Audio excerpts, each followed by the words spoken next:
Good evening. Hello. How we doing?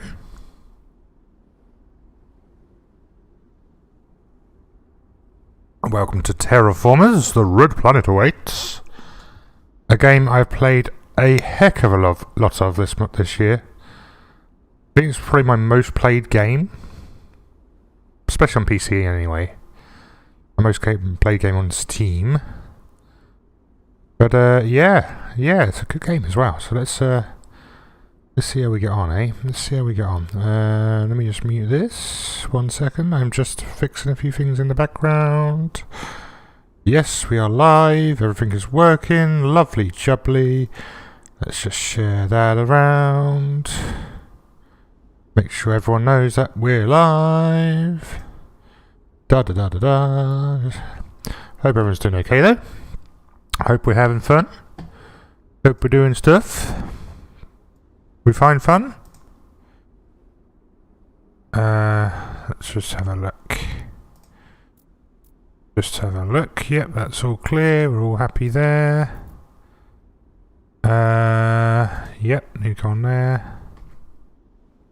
There. There we go. Now we're ready. Now we're cooking on gas. Right, Terraformers. New game. So, Terraformers, if you don't know, if you've never heard of it, I did a little playthrough of it a few months back.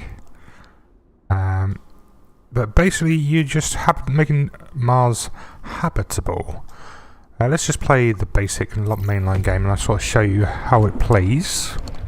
And hopefully we can get it from there and understand it a bit better.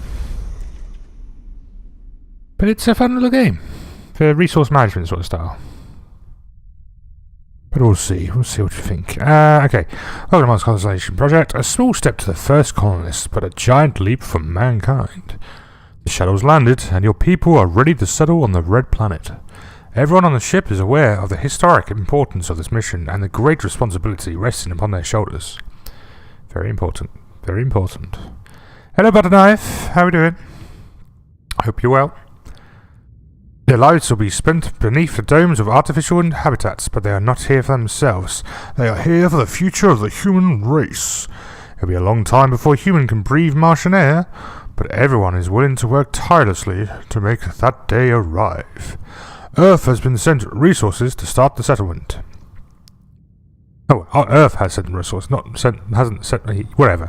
And proposes some leaders to represent you on Mars. Good luck. Right, okay. So, first we've got to choose an option of what items we want to take. We've got greenhouse, farm, and a habitation module with a balanced play. We've got robotics, we've got robotic hub, generators, and things like that. Or we've got a space which we can live and send trade routes to Earth and back and get stuff for it. But I'm going to go with a balanced one just so we show it off. Okay, so we're in Big Crater, as it's called. Great name for a city, called Big Crater. Very nice. Let's go and choose a leader. We have Thomas Foster. Thomas made the headlines for his daring expeditions to Earth.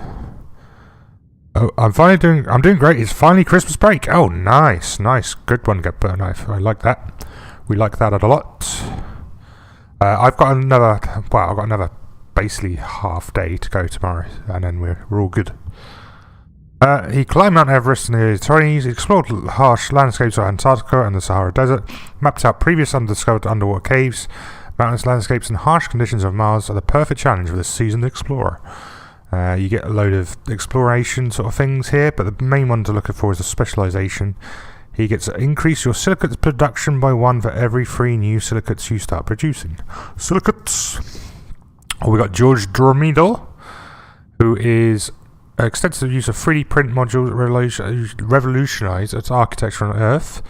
His methods of building high-density apartment complexes and archaeologies from fiber-reinforced polymer modules offer the perfect balance between flexibility and easy maintenance. So he's a builder, basically. He builds stuff.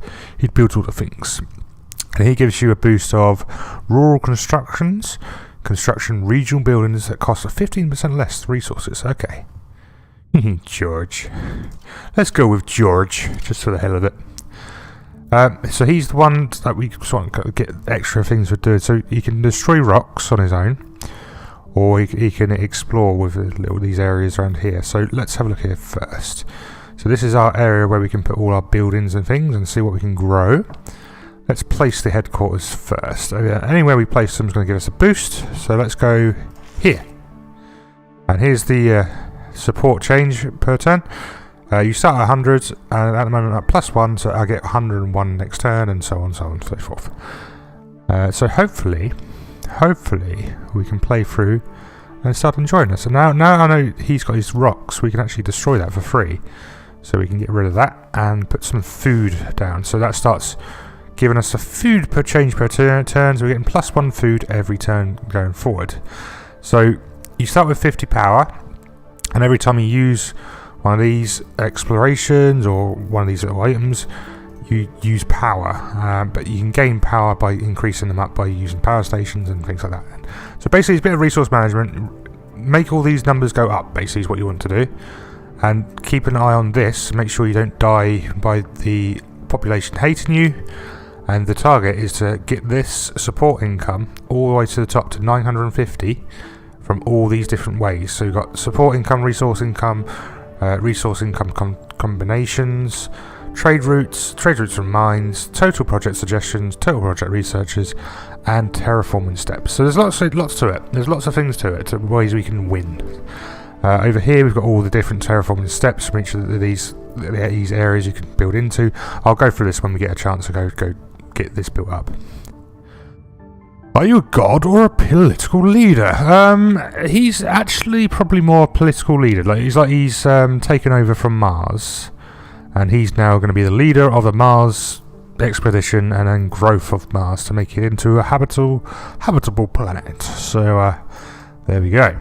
So we've got 4 directions we can go to. I've already used my turn because I've used the earthquakes to destroy that rock. So I'm going to skip to the next turn. Okay, so every turn you get a research project to choose from. This turn I'm going to choose the tritium thermogenerator. I'm going to choose that because it gives me the +1 power per turn, and you basically need it to carry on through this game. There's a few places here where I'm going to get power by exploring these anyway, so that's useful. But I'm going to go to these tritium deposits here, so we can get these +4, +3 in science as well, which is nice, and that ups this up to 4. So I need 9 to be able to build a power station. So that's what we're going to do next. We're going to build a power station by grabbing one of these here. Okay, so let's do that. So I've done that turn. Could you kill someone if you want to? What, in game or IRL? So it's a bit of a random ominous no on both accounts, I think, on this one. But no, to be fair, both. Okay. No on both accounts, I'll be fair. Right. So what we're going to do here. So I've got enough food, 30. Got enough food so I can put down a population building, and this boosts the population up. So let's do that. I'm going to put one of these here. It gives me another +1 onto here, so now I'm getting +2 per turn. And it also gives me the option to expand into a different area, one of these areas. So because I need the tritium, I'm going to explore into that tritium branch there, and that means we can build a mine. So it uses 4 power and 4 titanium, to build that. So we're going to do that right now. Now we're going to get +1 tritium every turn, so then I can get to this to build this building, basically. So good turn. We did it right there. We've done all right. Well, but what if I'm hungry? You can't kill someone just because you're hungry, though, butter knife. That isn't how it works in a modern society. Oh dear. Okay. Butter knife, what do we choose next? Do we go laboratory, where we get +1 science per turn? Another habitation module so we can build up the population. Or do we get another greenhouse farm so we increase the food? Considering we've got 1 food per turn, that might be useful. But science would also be useful. So it doesn't really matter this time, but let me know. What do you reckon? What one do you reckon? Laboratory, habitation module, or greenhouse farm? What should we go for? What do you reckon? I think it doesn't really matter so much habitation because then people die. okay, because more people die. Okay, if you say so. Okay, give me some restrictions here. So we've got another research project here. So I think I'm actually going to take the food this time for this one because we've already got a habitation module and a power thing. So let's take a food. So at least we've got some of that building up. So we need to get 10 nitrates, which is this one here. Which is the brown thing here, so I can probably explore into this one because I'm going to get some of this built up. We won't get very much from this one because it's only a small deposit, whereas some of these others, like this water deposit, is a larger deposit, for example. So let's go here and see if we can find some more nitrate areas. So we've got +3 and +2, so at least it's building up slowly here with these figures. This is how the game sort of works, though. So hopefully this will help us out a bit further. So let's end turn again. Hey, we got a trade route to use. Okay, so Earth has established a permanent trade route with us with regular traffic between the two planets. You can now expect our new colony to burgeon and grow as long as we make the journey worthwhile for Earth-born travellers. We have tourists. Okay, we'll do that in a second. But this turn we've got robots as an option. Robots or laboratory or power. What do we go for here? I think I'm probably going to go for the robots to keep on building up the population on this city. Though we will need to get a laboratory probably in the next turn, I think, on this one. So I'm going to go for this one now. Nice. Next turn we'll get enough to be able to build our power station. So we can do that next turn. But I'm going to try and go to this nitrates deposit here now. It's going to cost me 2 power. There we go. And that's going to give us that, and we've also found some lost supply crates on the way as well and got an extra 10. 10 food, lovely. Isn't Mars like part of a country on Earth in game? Shouldn't they already have a trade route? Probably. I mean, in hindsight, yes, but look, it's unexplored, so it's only just starting getting exploration on here. So they need a trade route at least. So now that we've got that trade route there, I can trade an item. What do I want? Let's get rid of those free... Oh, wrong way. Free science for now. I don't really need them for the moment, and I'm going to get this up so I can get enough for the food farm. So let's do that for the moment. Used my turn already because I've got that, so let's carry on to the next one. Okay, so now we've got enough for the power. We've got a new item here called the Eco Homes, which takes 10 science and 20 food, which is actually quite a cheap option for building homes. We'd need to get the science up to be able to do so, but we can't really build it at the moment. I think I'm going to go for another tuber farm just so we've got enough food coverage to start building these cities and homes and things. So let's go with the food.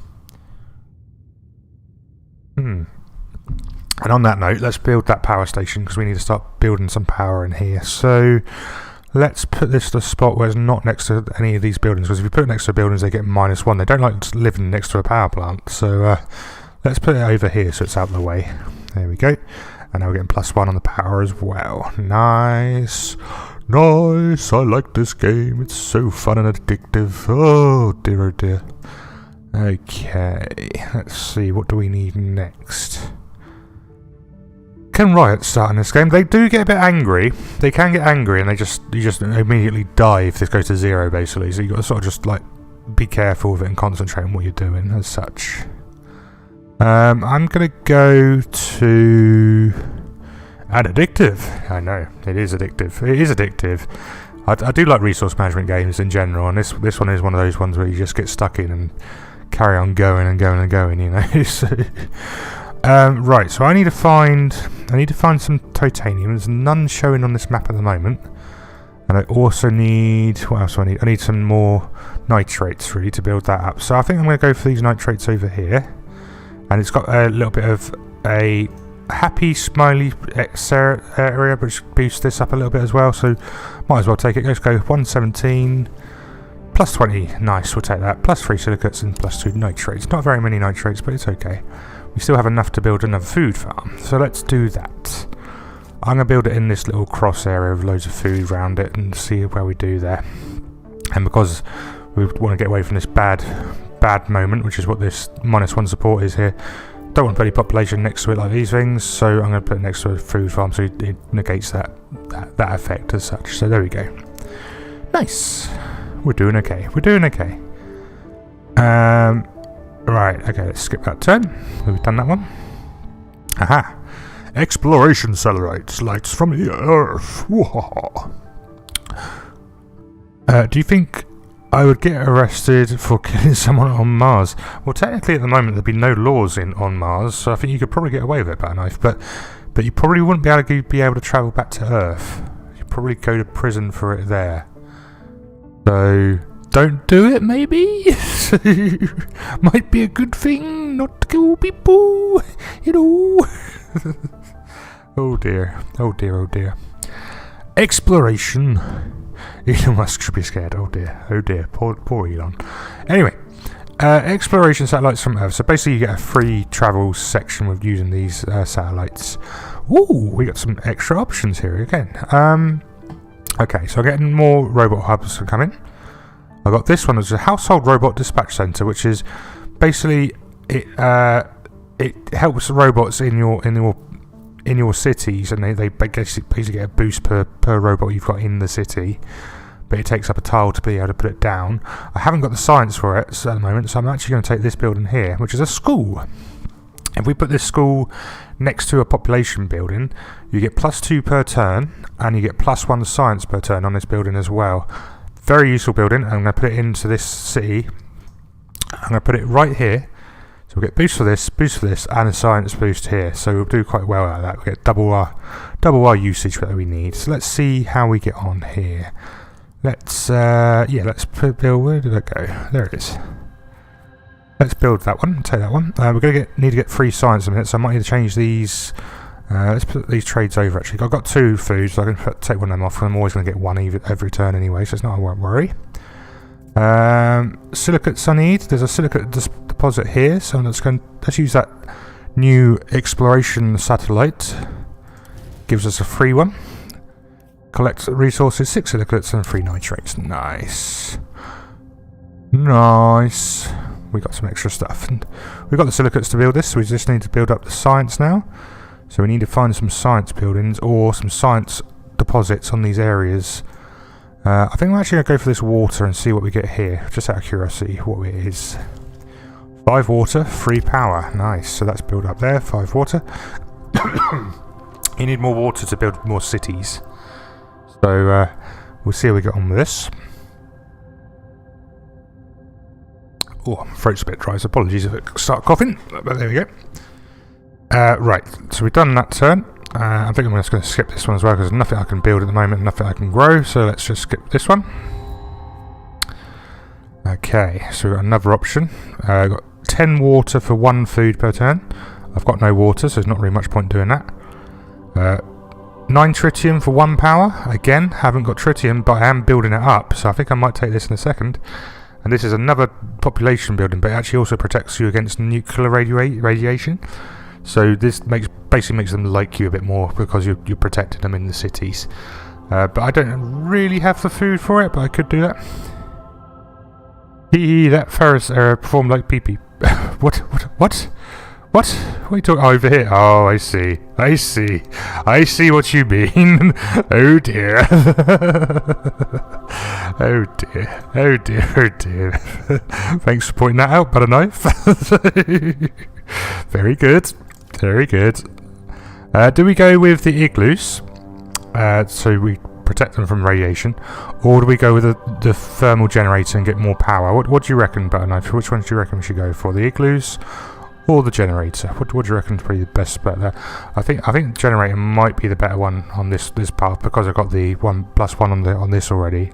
Took me a few turns to get there, but I think we probably will go for this. But let me know what you think. Do you think we should go for that as well? Probably generator. You like a generator? There's a song about the generator somewhere. I can't remember where it goes. Something about a generator. Anyway, we got the generator because you asked me to. So there we go. Let's do that. Okay. I'll keep this on trade routes on nitrates and get this. Yeah, I think that's a good idea. And then we'll move to The science. Actually, let's move to science now, because that only needs 2 to be able to do it. So it'll be 2 turns. I can build this building as well, and that will help us out a little bit as well.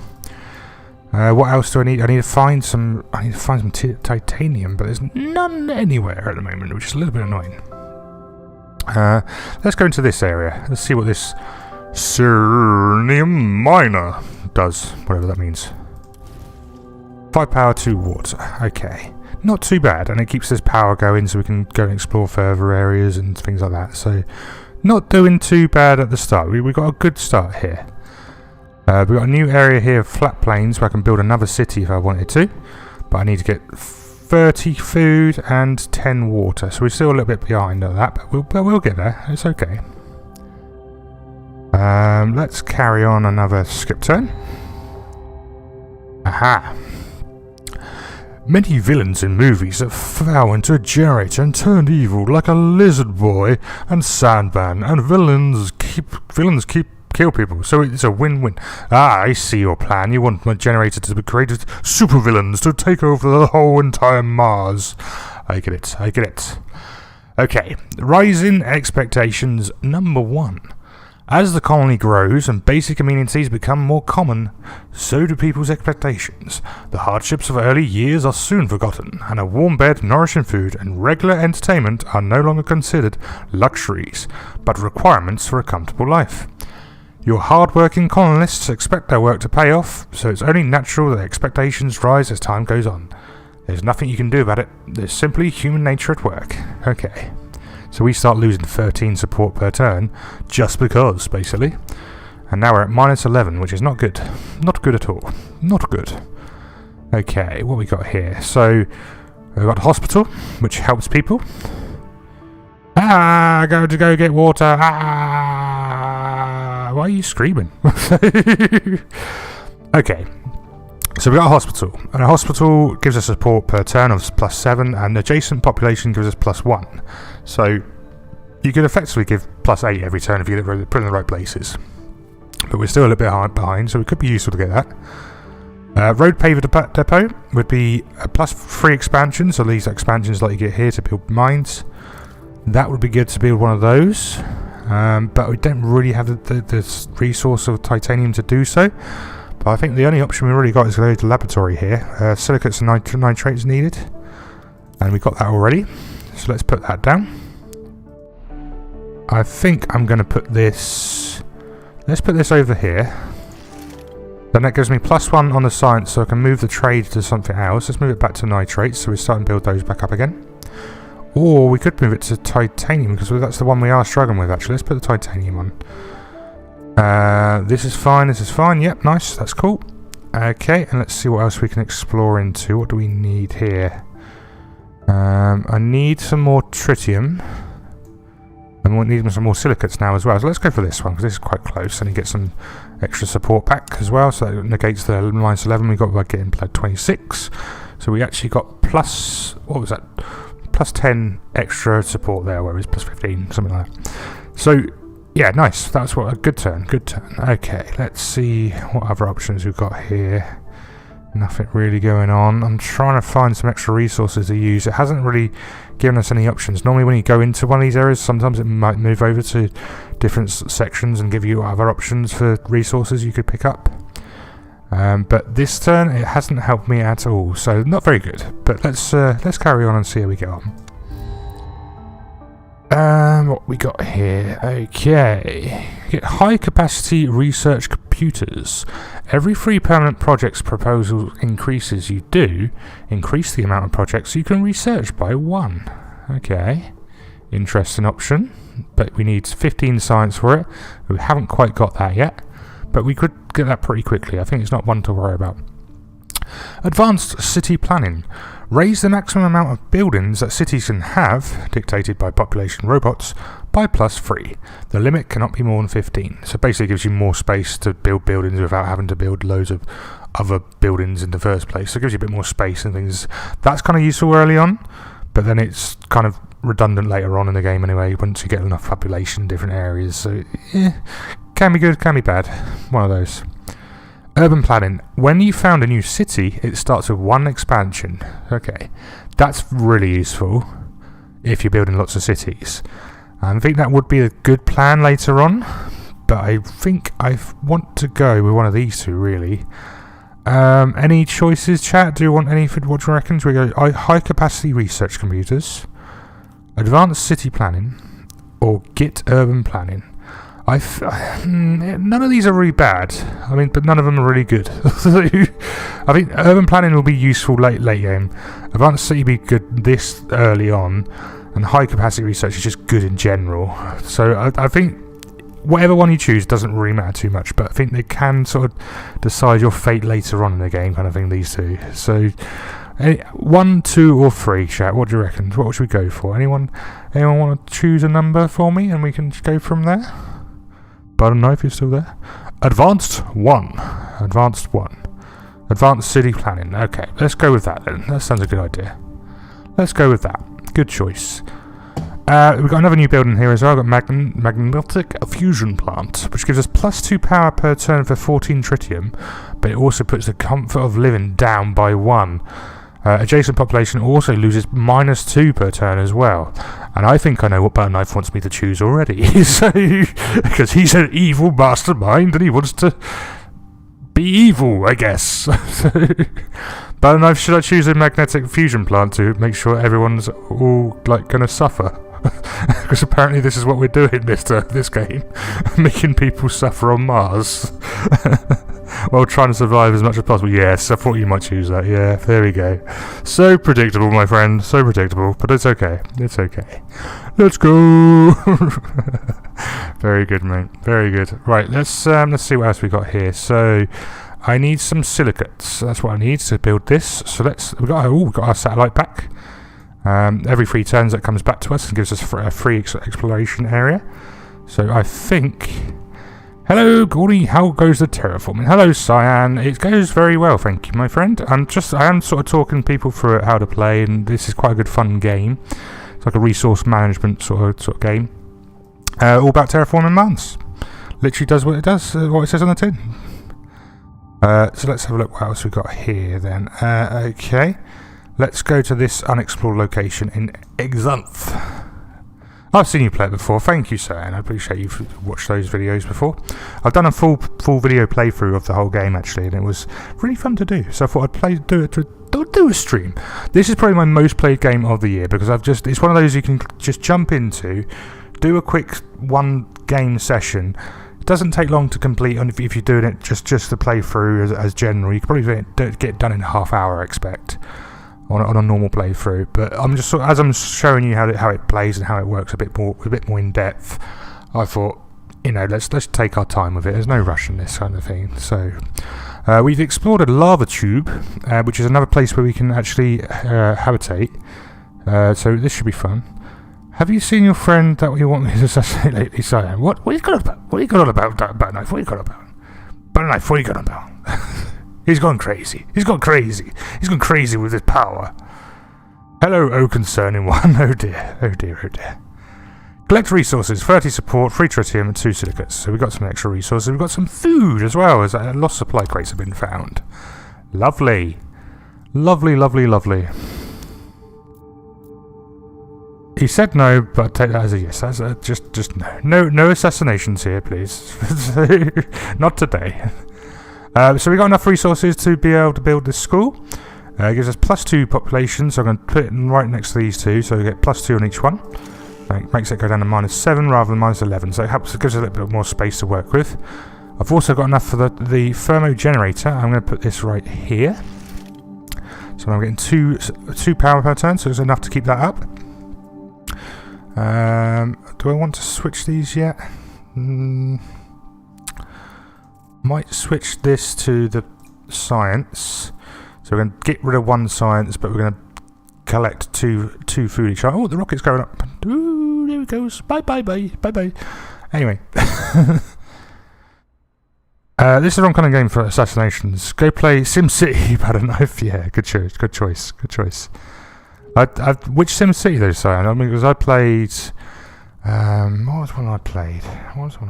I played like the more modern one, and then they made like City Skylines after that from a different company. But I also did play like SimCity 4 or 3 quite a lot. There was a UK edition which was very good. But yeah, very, very good games. Very weird good games. Okay, what we got here then? So what do I need? I need science. I need to build science up. Have we got any more science exploration areas? Doesn't look like it. Yeah, there's a little bit here actually. Let's go there. That's going to cost me 5 to get there though. What's SimCity? You know the Sims butter knife, as in like the people who you can like throw into swimming pools and all stuff like that, and make them see aliens, and you like, sort of look after their you got to watch their food and make sure they don't weed themselves, and their general lives and careers and things like that. So the SimCity came before The Sims.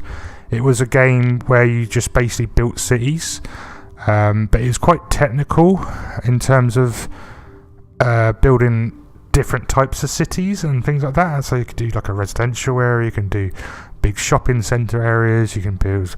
Yeah, it's a great game. It is the original. Yeah, as Cyan says, it is one of the original city building simulation games. Yeah, 100%. But City Skylines is probably the best example of a modern day version of it now. So I would probably try that game if you've never played any city builders before. They're really good fun. They're quite difficult to sort of get your head around sometimes, but yeah, they're still pretty fun. I do have City Skylines as well, but it will not run very well on this computer, so I probably won't be able to play it on stream as much. Yes, I know Sims. I invite a lot of people to party, and invite them to my pool, and you build a wall around the pool so they all drown. Yeah, you take the ladder away, and they just all carry around swimming for the rest of their lives until they die. Yeah, unfortunately, that's the Sims. Yeah, very weird. City Skylines is so much better than the last SimCity. IRL and in the Sims. Don't put walls around swimming pools, butter knife. That's rule. That's bad. That's bad. Don't do that. But yeah, City Skylines is much better. I do agree with you, Cyan. It is very good. Okay, let's see what we got here. So I'm not going to go that far because it's using too much power for me to try and travel over here. So it's asking for 5 or 4 each turn. But we've got these ones down here still to use. Only going to cost me 1, so I'm going to go for this one first. Let's just start building up and not use too much power. Keep hold of this and start growing this a little bit before we start exploring a bit further out. And there you go, look, nice. It gives a nice significant scientific interest. We'll go to there next time. That should give us enough to get this advanced city planning next turn. Let's see how that happens. Let's see if it works. So we got another public baths. That should worry. That's a worry with butter knife around. Is public baths a good idea? Oh no! Have we made a mistake here by letting butter knife build walls around our public baths? Oh dear, oh dear, oh dear. I played Sims yesterday. My character died due to fire. I wonder whose fault that was. Was it your fault? Was it your fault there, butter knife? Public bats. Public bats. There's no bats here. Just let's go public baths. I thought we might be choosing that somehow. I had a feeling. I had a feeling in the waters. Okay. I'm curious about a paradox potential Sims killer, Life by You. I've not heard of this, Cyan. So they've done their own version of The Sims, are they? That sounds like a cool idea. I'd like to see what they do. Because anything that kills off The Sims would be excellent for me, to be honest. I don't really like The Sims anymore. I did like the first game. I did play a lot of that when I first got it. The second one was good, and we played a lot of Sims 3 actually on PS2 of all places rather than PC, because the PS2 version had a multiplayer version where we each can control a sim each, and had like a split screen thing on the PS2, which was very odd but very fun at the same time. You just take the mick out of each other the whole time. It's still in production, but it's interesting looking. I will check it out after the stream. Thanks for letting me know, Cyan. If you've got any links, put them in the Discord, and I'll have a look in after the stream. But thank you for letting me know. That's interesting. I'll keep an eye out for that. Okay, so let's have a look here. What options do we have? I've got enough from a habitation module, but I also have enough to build a new city. So I've found a new city anywhere I want. This one's useful because it's got an extra science section. So if I put a science building on there that generates science, I'll get +1 science on top. So I'll get 2 science rather than 1, which is a nice little bonus. I've got this one over here, which gives me the same thing but for food, +1 food, and also a silicates deposit area, which will let me grow silicates in that section, and also a natural site here where I could build a population building here, and it'll give you a boost on the support. Same for this one here. So there's good sections here. The only problem we've got now is the amount of rocks we've got to destroy to get here. It'll cost me free power every rock to get rid of, but I've got his earth rocks to get rid of 2 for free, but I've only got him for 1 more turn for George. So there's lots of options here. We'll see how it goes.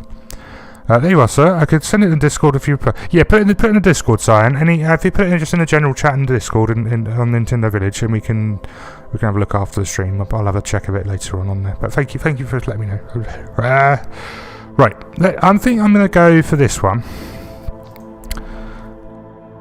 Saying that, let's just see... I found... Oh no, it's all negatives in this area, so that's probably a bad idea to do that. Let's go back. We don't want to do that. But if I do it here... Yeah, let's do it here. I'm going to Found City. I'm going to take this one here. Gives me a boost already. I'm going to use his rocks removal tool to get rid of those 2. And I'm going to get rid of this one as well. And this one here as well. And that should be enough. What do I need here? So I need tritium. So I'll get that next turn. So then I can get an extra mine on the go on the inside of the city, which gives us +1 silicates. Okay. Have they made any updates to this game since you last played? Yes, they have actually. They've done. They've got like a plan from start to finish on this game already. When I first bought it, it was very basic. There was not a lot to it. It pretty much only had about 20 turns a game, and then it was like over.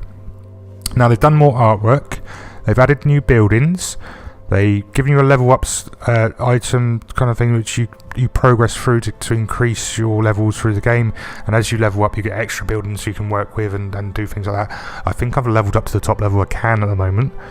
But I have played a lot of this game. It's crazy how much of this game I've actually played in general. I think this is easily my most played game all year. So, like I said, it's just so easy to jump in and out of so quickly. But yeah, most of the updates are just for new buildings, and they sort of you've got to relearn how to use them, and it's kind of difficult. Some things are really good late game, some are really good early game, and it really depends how you're going through it and how's the best to get through all those sort of different things. I wonder how many bodies you can fit in a quantum computer. 4. So what do you prefer? What do you do for a living, Butterknife? I may have to pick this up if I have time.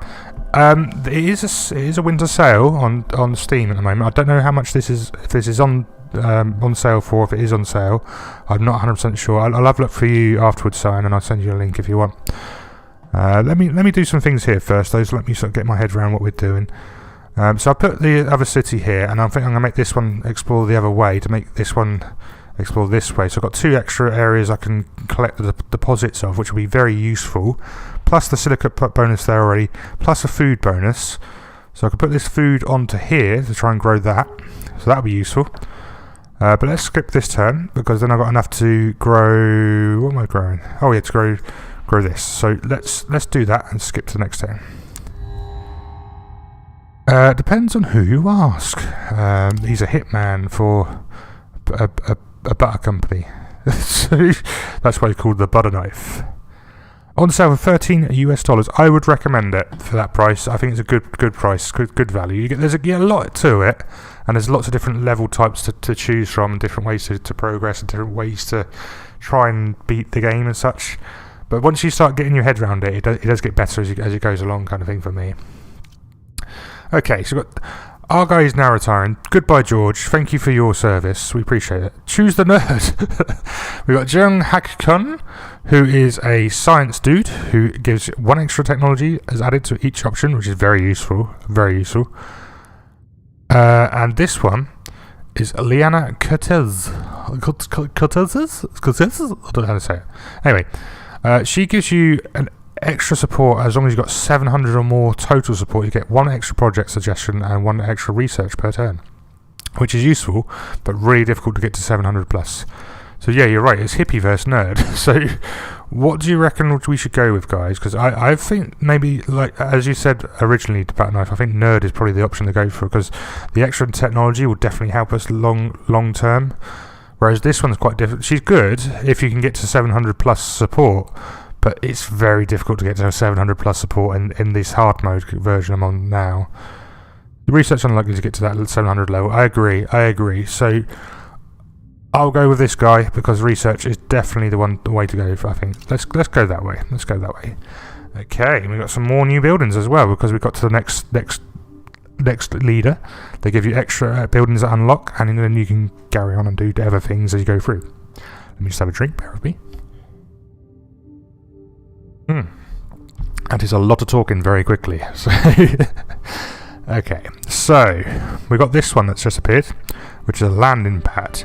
Now this is slightly different because it means to be built on a planet location. So planet locations are like these spaces here, basically. So you need to get a population building like this one, put it down, and you get an extra one of these to expand into. So you choose which one you want to expand into. So this one would be very useful for it because I can then expand this trading post on there to give me an extra trading post option on the materials here. So I could put some more water in, or I could put some more nitrates in, etc, etc. But I also need to get rid of one item to be able to import one. So we need to grow these to get more items so we can actually import and export a bit better. That would be useful, very useful, especially this part of the game. We've got a population building I've called a Marsha, which is very similar to the igloos, but you use titanium rather than science to build it. And it also contains 30 food you need, but it also protects against radiation, which is kind of a tough one. I have a job. Do you really think people die of old age? No one dies of old age. They die because their heart stops. Yeah, that's very, very scientific of you there. That's what people think. What is it? What? Okay. Anyway, I'm going to choose the landing pad for us this time, guys, because I think we're going to need to use that in a minute. And as we got this as well, that gives us extra silicates, which gives us a boost on this one. So we're getting silicates every turn now. We're getting science +2, power +2, food +2, and we're also trading in for titanium, losing 1 science because of that, but we're also getting 1 tritium. So we're getting some extra decent boosts on this side at the moment. Nothing on this side yet, but loads on this side. So we've replaced our dude, and he's now got some different options for us. So we can explore as normal into different areas. We can field research, which produces 5 science straight away. Very good. I think I'm going to use that now because I can then use advanced city planning. So then if I put this down, now I don't have to worry about building too many population buildings to grow cities. It gives us an extra free for free, basically, every city. So every city we put down, we get extra free buildings without having to put more population down. I think every time you put down 1 population, you get an extra free buildings as such, I think it is. So basically you get 3 buildings for free every time you put it down. Very nice. It's a very good little item to use, but it's also good long term for building your city up as well. So yeah, really useful item. No, that's very nice, true, very nice. Okay. With that, we've used our turn now. So I've got nothing else I can build, so I haven't got the materials. So let's skip to the next turn. Okay, so the X-Mars Foundation. That's a little bit on the ball now. This it wasn't called X when they did this originally. They were like Twitter wasn't turned into X and the whole X SpaceX and stuff. So this is kind of weird that they've literally hit it right on the nose. But this is a new building I've not actually seen much of so far. This is a hard conditions research lab. This is a fairly new building, so I've not seen this one. So this produces +1 science per turn for every 2 climate zones this city is expanded into. So I don't think we're going to be able to do that. Habitation, because it looks like a peepee. It does look like a peepee, to be fair. Okay, with only 1 nut. I think there is another one at the back, but it's just not very visible on the image there, to be fair. But I get where you're coming from, Button over the most basic of needs. I don't think it's going to be very useful for us though, because we need this to be a climate zone area, which are these four things here. So you need to boost these up into one of these sections to make that viable, and we just don't have that at the moment. We've got no heat, no oxygen, no ocean level or water level, and no atmosphere levels. So we'll need to find items that will boost this up to make this one useful. I don't think we're going to get it, if I'm honest. It looks like a peanut, I agree.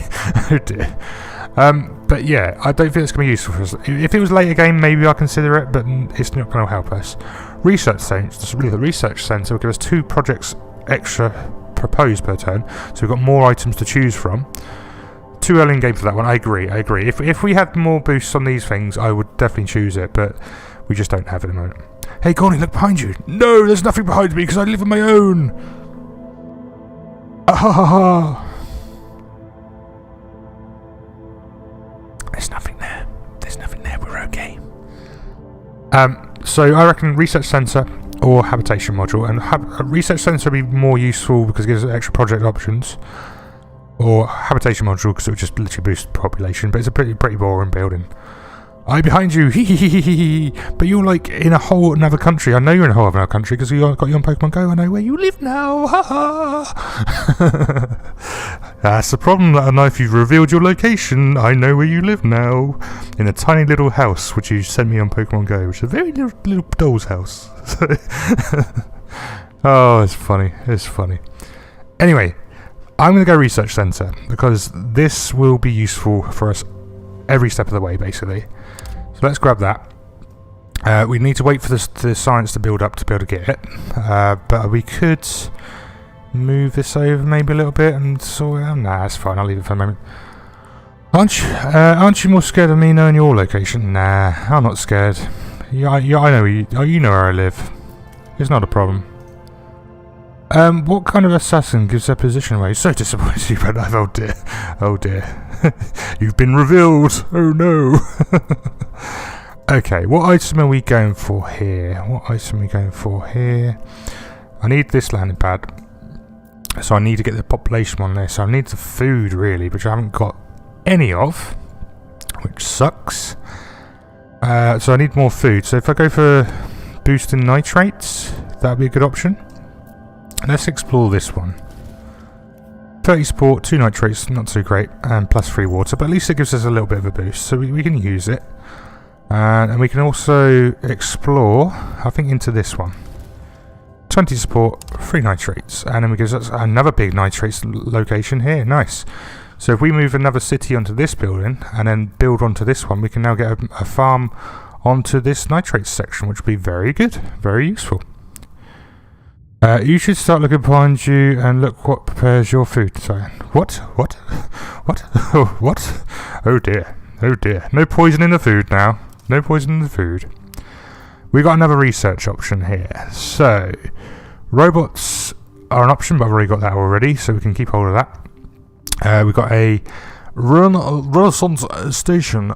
Adjacent power producing buildings produce 1+ power per turn. I could put it next to one of these. Oh, but I just did one. I'll put it next to this one and it'll give us +2 on the power straight away, which is a nice option.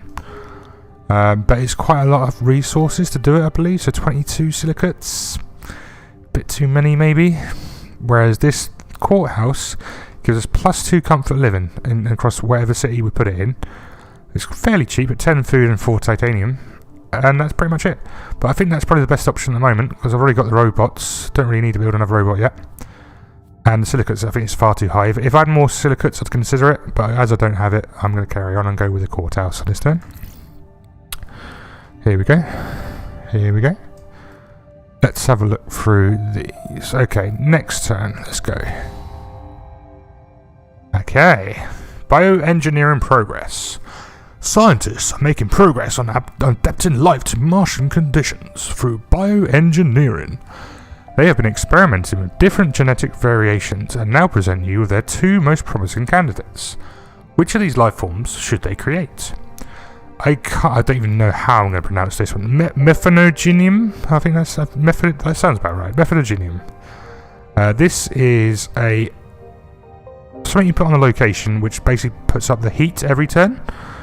So you need a bacteria spreader on a planet location to be able to spread bacteria, and this puts heat in every section. The same for this one, but it puts +2 atmosphere per turn. So you need these to be able to. Let me just close that. You need these to be able to start building on these sections. So you need to get boosts on all these heats, boosts on the oxygen, and on the atmosphere. You can do it on these ones. So we will go for Methanogenium or Deinococcus. Which one should we go with, guys? The one that sounds like a dinosaur, or the one that sounds like methane? So, what one do you reckon? Renaissance station. Oh, yes, posh, yes. Drink some tea, yes, drink some tea. I am posh though, but no, I can't help it. It's just the way I talk. Do we go methane genium or Deinococcus? I can't even pronounce that one at all.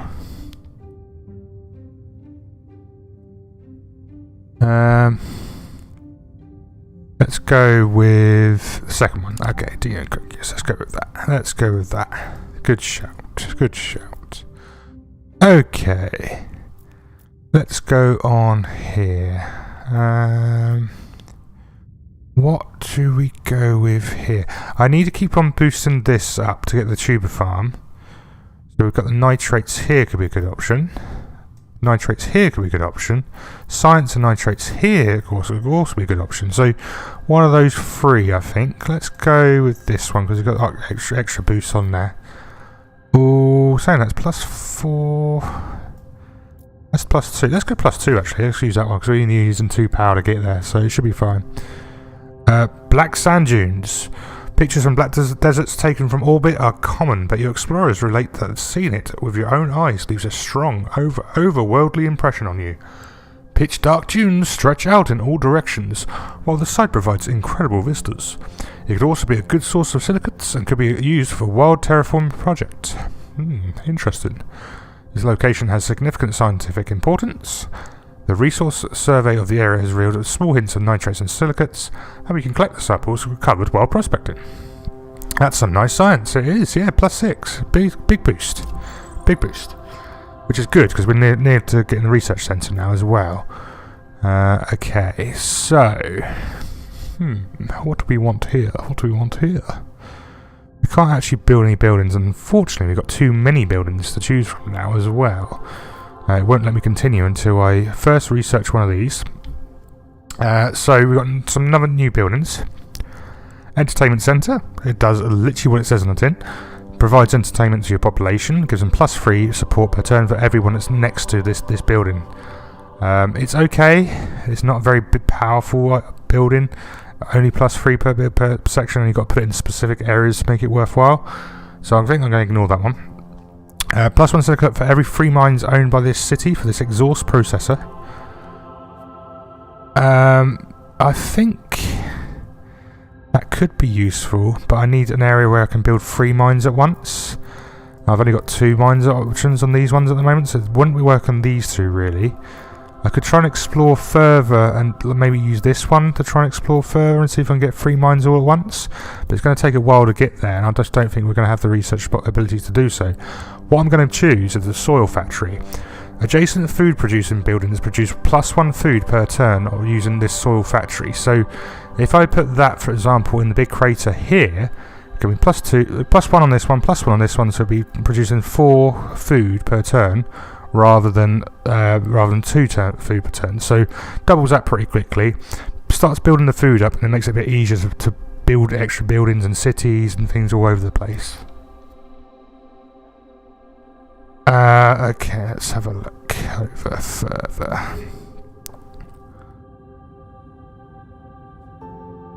What's going on here? What can I say? I'm a bit scared. Big scary rock in real life. I'm a scared little pebble. Oh, poor little pebble builder knife. That's cute. I like that. That's cool. Just was curious. Always recommend people to be themselves. Nothing wrong with showing you're human. There we go. I like that. That's very cool, Sire. Very cool. I do like that. Very good sayings. So, problem I've got now. I need to throw a building away. Literally throw a whole building away. Because I can't grow it. I can't build it. I think I'm actually going to probably get rid of the habitation module because I can't grow it. I can probably wait a few more turns and a few more options to try and get an actual population building, but until I've got the food to use it, there's no point having it. If you made a pure population city, I suppose that entertainment centre would be nice. Exactly. So the entertainment centre, for example, if you put an entertainment centre here and had population all round it, something like this, if you had another one here and put things around it, like I'm doing with this science building, I'm getting the boost from these guys, they're getting +2 each section to make this boost up. The entertainment centre would be useful in this part here, and you could build all the population around there and you'll get like +3, 6, 9, +12 support, which would be good. But then you get other things like this, like public baths, where it gives you much more boost than the entertainment centre. The entertainment centre is basically the very basic option of support boosting. The public baths is the second one, and there's a third one which is even better than the public baths. But the problem is the better ones are really resource heavy. So if you focus on just getting those items, it may take you a while to get that, and it can make it even harder to grow through the game and actually create the city you want to create, and not make this go down to 0 and lose the game entirely. So this is the whole risk, because if this goes to 0, you lose, and that's literally the end of the game. But you get boosts every time you finish a game, and you get the stuff to level up and get extra buildings, etc, etc. But yeah, that's the whole thing, the premise of it. You've got to really sort of work out what's the best route here, what are the options do I have, what items do I have, do I want to save these resources I've got, or do I want to put this building down straight away? It's very difficult to sort of work out the best route of how to play through, but it's incredibly fun. I've really enjoyed playing it this year. Let's have a look what I've got here.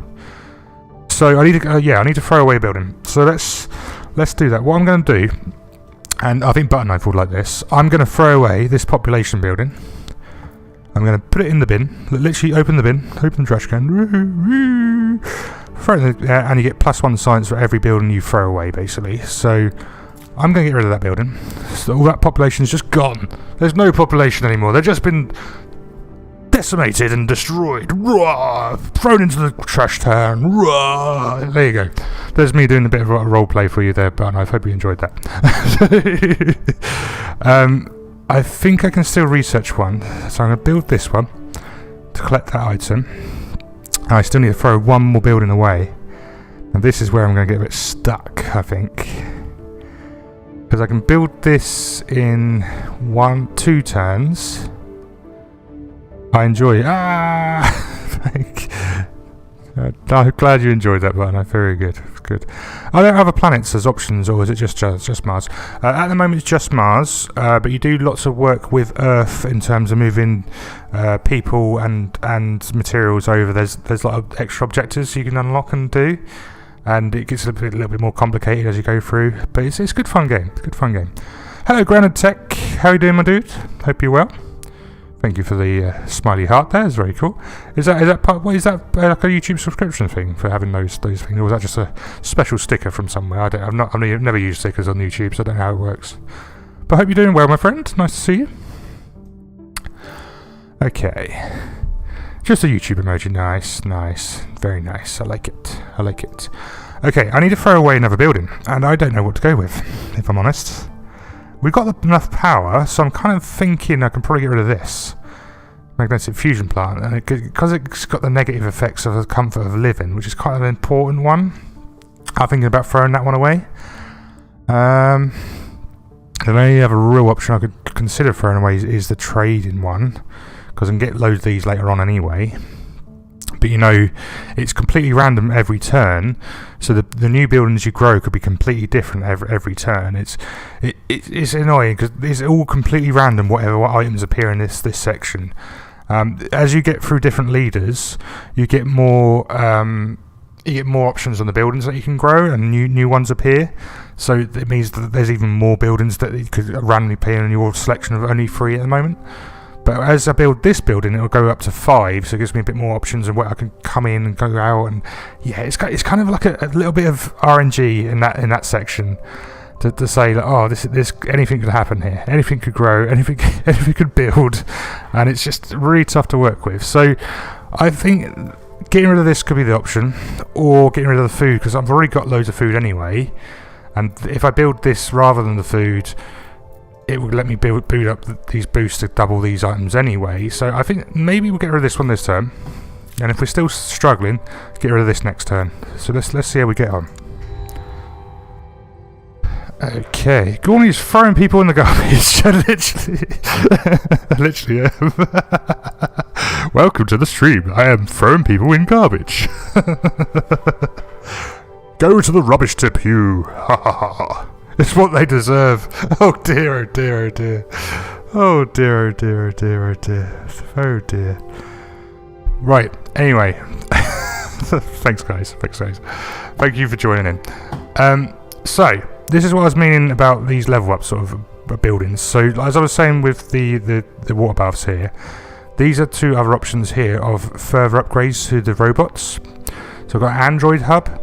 It costs a bit more. It costs 10 power and 10 titanium, whereas this costs 6 power and 6 titanium. But it gives you an extra robot on top, so it gives you an extra location to expand into, and also gives you extra buildings you can build in a city. So this is very useful if you can get the resources quick enough. Unfortunately, I am struggling for titanium at the moment, and that's the one that's giving me the real risk, and because you need titanium for building every single building pretty much, and it's the one that's giving me a problem on this at the moment. So that is fine. I don't think I'm going to grow that one at the moment. I've got an option for another laboratory, so it gives me another +1 on science, but it's the weakest building of the lot of the laboratory run.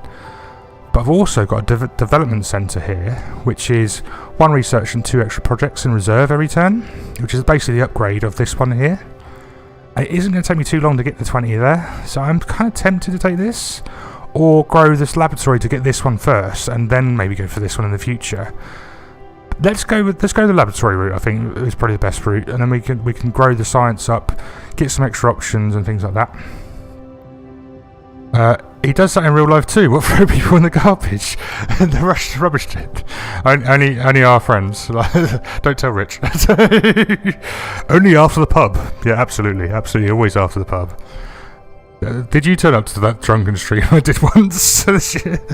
I went out with loads of friends, and we all come back and had loads of drinks of mine, and then I decided it was a good idea to, when they all left at like 2 o'clock in the morning, to stream Breath of the Wild on my own while it's steaming, and it was the worst stream I've ever done, and I deleted it the day after. But for the 10 people that watched it in between that, what a stream you had. So, what a crazy moment that was. Oh my god, dude. Right. Regrets, but it's fine. I've actually streamed for 96 hours this year on streaming, which is mental crazy. And that was one of the streams that I cancelled, so I don't know if that really counts. Do you stream while being drunk? I did once. I don't normally. But we could do that in the future. It could be fun. Very nice. Got to pump those numbers up. Yeah, I know. Look, to be fair, I've only really sort of got into streaming this year, kind of thing, like properly. I have been pushing YouTube a lot this year. I think I've done really well with how it has grown.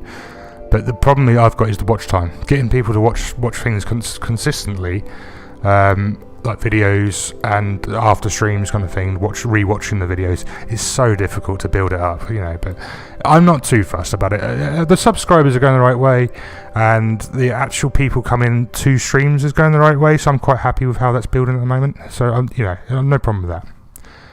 It's a miracle you didn't get banned after that stream. I know, my friend. I know. Tell me about it. So, which is why I deleted it straight away as soon as I finished the stream. So, yeah, one of those. I'm going to put this science building down anyway. I'm going to put this down. Keep building. Wait. Did you even remember the stream the next day? No, I didn't. That's the problem. I didn't remember I actually streamed. I didn't realise until I looked at my YouTube stats and things. Because I do it every morning. The first thing I do when I wake up is look at the YouTube stats and see what's changed. Because it's nice to see when people jump onto a short or whatever, and suddenly there's 1,000 views overnight. I was like, oh, okay, that was nice. But I did that, and I was like, oh, I don't remember doing that stream. And I watched a bit of it, and then I was like, oh dear. So that got deleted straight away. So keep the other streams up and then watch some come. Exactly that, my friend. Exactly that. Just do what you do and enjoy what you do and have fun with it. And that's what I'm doing, to be honest. I've had some real good fun editing some of the videos I made this year as well, which have been really cool.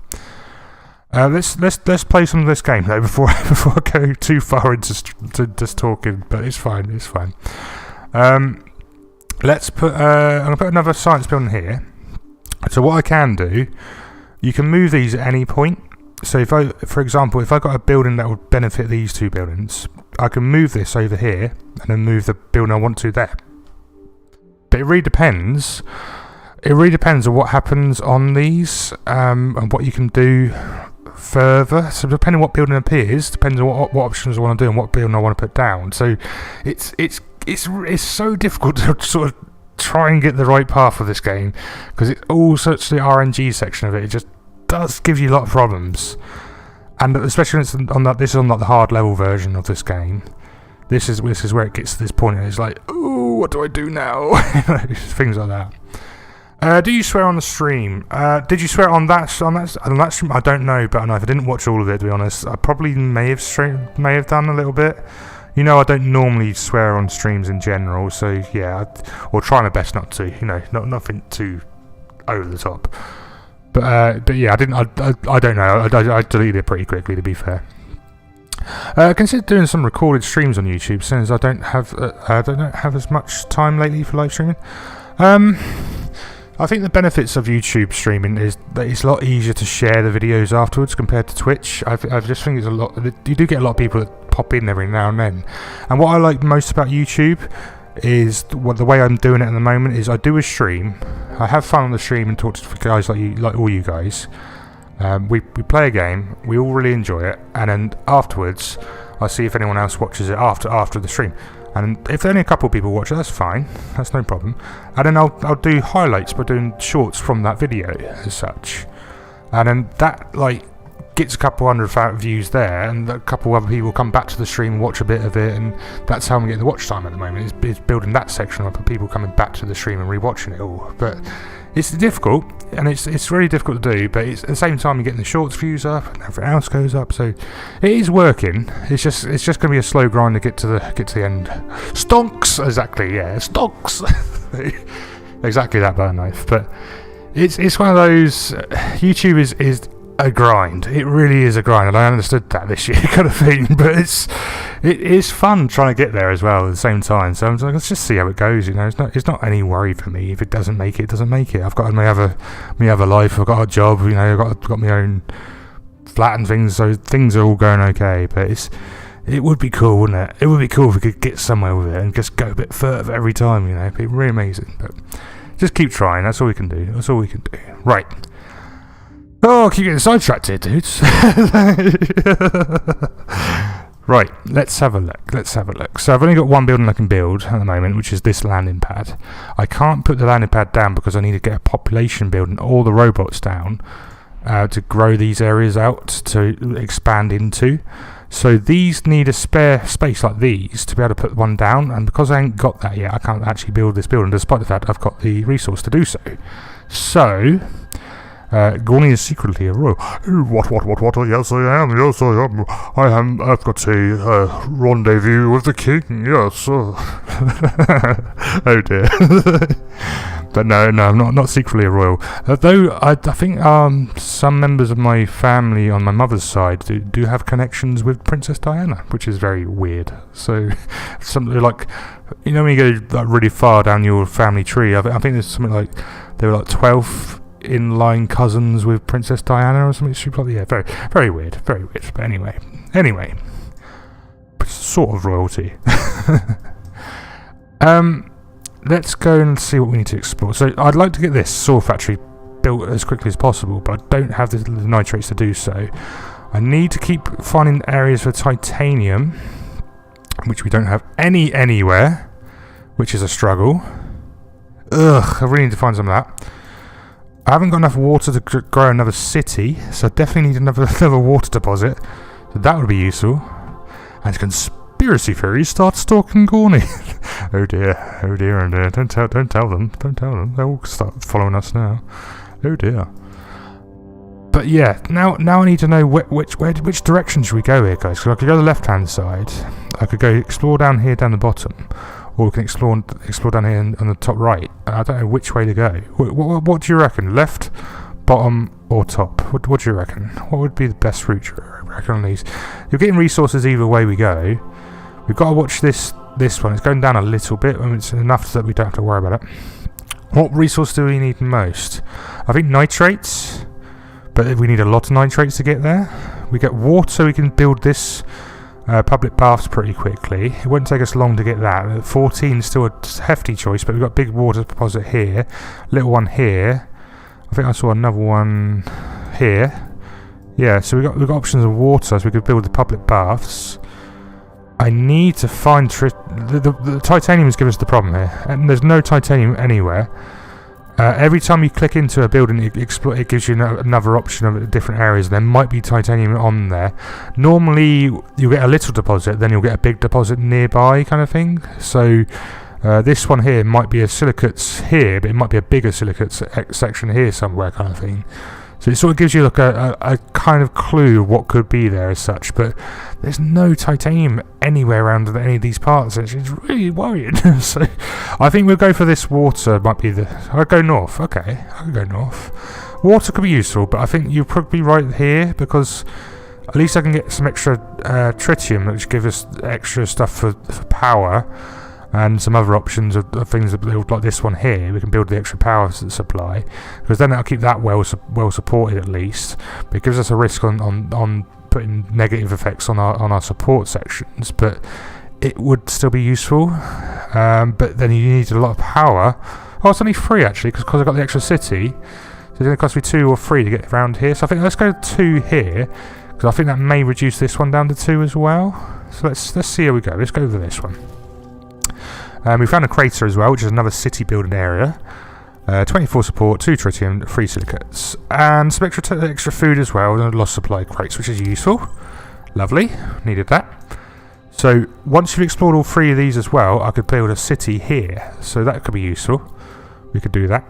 We've got enough food for the courthouse, but we're 1 off the titanium, so we could boost either the collis post or big crater with the +2 comfort of living, which then boosts the support per turn as well. So there's lots of options here. There's lots of things we could be doing here. I think I want this really. I haven't got enough trade routes building to grow it. But at least we're getting more science now, so I can risk losing one of these every turn and not have to worry about it as such kind of thing. So let's skip this turn.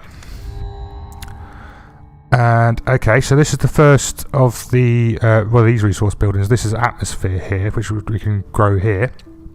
+2 atmosphere per turn, but -1 population provided if you're adjacent to that building. Adjacent to the building. So I can build this, start getting the atmosphere building going. Every time you grow a level, there's 3 levels per loop basically.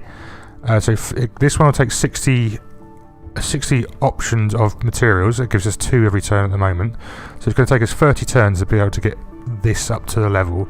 And when you get up to the level, the first level gives you 100 extra resource over here, the second gives you extra 200, and the third gives you extra 300.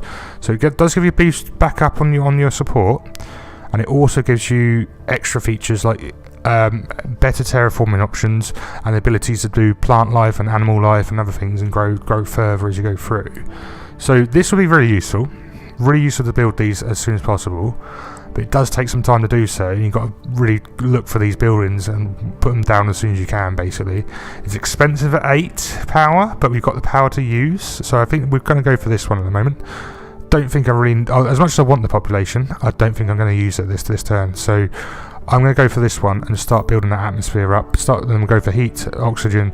Water's slightly different on the ocean level, how we get that. I'll show you later on how we do that, but we want to concentrate on these 3 where we can to try and keep that boosted up as soon as possible.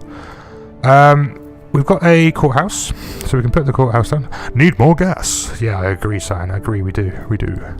Okay, so we've got some building options here anyway, so let's have a look at this. So we've got courthouse, gives us 2 comfort per living. We've got the research centre, that gives us more research projects to choose from. And the gas factory, which gives us more gas to put the atmosphere up per turn. I'm going to put the collis post. I'm going to put the... Where do I want to put the gas factory? I don't particularly want to put it here because it's next to a place where I put another one of these, what do you call it, population buildings. We don't want to put, the population building's going to go here. Don't particularly want a population building here. We want a booster here, so one of these, like public baths would probably useful here, one of these 2 sections. So what I could do is I could try and get rid of some of these and then build it in here. But every time I get rid of a rock, it's going to cost me 3 power. So it's kind of a bit of a risk here. But I think what I'm going to actually do, let's put the courthouse down here. So that building gets a +2 boost, and any further population buildings I put down now will also get a +2 boost. And now I'm not losing any on the support section, so I'm actually breaking even on there, which is good, which is what we want. Really useful. We'll take that. What I can now put down is this research center. So it gives me 2 extra projects, which is these things here. It gives you 2 extra project options at per turn. So I should get 5 every turn rather than 3, I believe. So let's put that down. I'm going to put that down here, because that's a negative effect. We don't want to put any population buildings next to a negative effect, because it gives you negative effects. But if I put like a building like the science buildings or the food buildings down on these sections, that means that will not harm it whatsoever. It doesn't affect that building as such. So good place to put one of those. I'm going to get rid of this stone here, and I'm going to do the same with this gas factory and put it down. So we're getting the +2. It's going to take me 29 turns to get that first boost. But then we could put more of these buildings down and make that go up higher, and there's other options of ways to make that go up higher as well, and you get events that happen in between turns where you can build that up as well, and they give you like extra full level boosts of like 30 things all in one, which can be useful as well. But that's a good turn. We've managed to put down 3 buildings. We've still got some things we can do. We've got a free exploration satellite as well. We get one of those every 3 turns. I normally use these on the power options because it gives you basically a free power for no risk. So I'm going to do it on this one to get the boost on the support, boost on the power, a little bit of silicates as well. So let's do that. 21 support, free power, free silicates, and an extra 10 power on the lost supply crates as well. So we're boosting here. We're doing great. We're doing great. Look at this. The whole power change per turn is going really well, and we finally found some titanium. Absolutely great. Awesome. So, because of that, I want this to be a city. 100% want this to be a city now. So then I can grab this titanium, and I've got an option for silicates as well, and other buildings which I might be able to do something with. Geothermal spot gives us 2 power or 2 support. Is that support? What is it? One sec. It is. Where's it gone? There it is. Oh, comfort of living. 2 comfort of living. So it gives 2 comfort of living to the building it's attached to. So that will boost everything up. If you've got comfort of living, it boosts your support and other features as well. So that could be really useful. That is a perfect place for a city. It basically is what I'm trying to say. Let me just take a drink. So I'm going so quick with the speaking on here at the moment. What are you guys up to at the moment? Are you all finished for Christmas now, for like work-wise, or you still got a couple of days still to go? I know Button Knife said he's already finished now. What are you guys sort of done? Are you all ready for Christmas? You got all presents still to buy? What's your take at the moment? How are we getting on? Just bear with me while I try and take my minute to stop ranting on. It's quite difficult when you're streaming not to talk, but it's one of those when you been talking for ages, your voice just goes like this. But let's while you let me know, I'm gonna try and see what other options we've got in this section. I think a city would be useful here. It could be useful because we get extra projects building around the sections here. But also, Black Sand Dunes is a good section. It gives you a harvest opportunity of black sand. Black sand is a really weird thing, which it lets you put it on another building to get extra boost on these. I'll show that later on, but it's a weird one. It's a weird one. It's a special feature island. You only get 2 of these every planet, I believe. So, and it's really difficult to find as well. So it's good we found one. All set. I had minor surgery on Monday and then complications from last night, so I'm essentially down for the count for next week off from work and resting. Oh, son, I'm sorry to hear that, dude. I hope you... Is that from the like ingrown toenails and stuff? And that was... Or something like that, I think, from what I remember you saying the other day. But I'm glad it's gone okay. And complications, so that sucks, but I hope it's not too much of a problem for you. But I was ready for Christmas. Nice, good one. Watched a lot of Christmas movies. All of them are the same. Have you watched Muppets Christmas Carol yet? Because I watched that last week and it was still one of my favourite films of Christmas films ever. Probably the best one, I think, personally. Apart from Die Hard, of course. How many people are going to argue that over the Christmas? It's not a Christmas film, despite the fact it's at Christmas and mentions Christmas about at least 7 times. Yeah, ingrown become affected. Ooh, grim. So they had to go back and clean it out. Well, at least they've done the right thing. That's the main thing with that, So, look, keep look after yourself. Don't be do anything daft. Right. Okay. I need to skip to next turn because there's nothing I can do here. I can explore still actually, so we could do that. I want this now, so let's concentrate on this area. It's going to cost 4, but we've got plenty to use. So let's use that. Plus 5 titanium, plus 2 silicates. Excellent. So that's up to 5. Good. That gives even more, like small hint of titanium. Like I was saying, every time you explore a big one or a small one, it normally links to the next one, being fairly close by, which is useful. And it's also found us an unexplored location here, which has got a small hint of heat and atmosphere. So when I explore that, it gives me a little bit of a boost on atmosphere and heat here as well. So all working very well. There. Okay. So that's that turn done. There's nothing else I can build. I've got a few extra options coming. This one I'll be able to build next turn, which is good. Means I can put down a trade route and take either nitrates deposit or silicates deposit. I've already got silicates, so I might take the nitrates deposit, get +1 on that as well, so we're getting them every turn as well. Let's do that. I think that's the next turn, definitely. Let's go from there. Okay, there you go. And now I've got 5 options to choose from, as we mentioned. We've got a few options here. So you want to do the other 2 locations near the city site in order to make the city exactly that. You basically want to have the, if I go back to the screen here, you can build cities on any that have these little city icons here. Normally it's a crater, let me see if I can find the others here. Crater, flat plains like this, but flat plains gives you no protection from radiation, which makes negative effects on your buildings, so it's probably best to avoid them. But normally they give you so much space to work with like this that sometimes you have to go for those options. Whereas the craters, as good as they are, they've always got like rocks in the way and things you've got to try and remove and other poor effects. Craters like this probably aren't so good either, because again, doesn't really give you that radiation protection, whereas these tunnels protect you from radiation entirely. This one's got 4 protection on here, look. So lava tubes, really good for protection areas. So it's one of those 3 normally. It's the idea to do cities on plains in the late game. Exactly that, because you basically can build plant areas. You basically get right, let's have a look. You get bacteria spreaders. Bacteria spreaders you can spread into one of these like area sections as such. It's the same for plant areas and animal sections as well. But it's more of a case you basically need to put bacteria down first, gives you some small boosts, then put down the plant life stuff, then put down the animals afterwards. It sort of works in that pattern, but the more you put down, the better boost it gives you to the support change. And it also gives you boosts to these other things by putting things down. So I can't put plants down at the moment because I need to get the water level up. So water level is the most complicated part of this whole game. So let's put this aquifer as example. Build a population.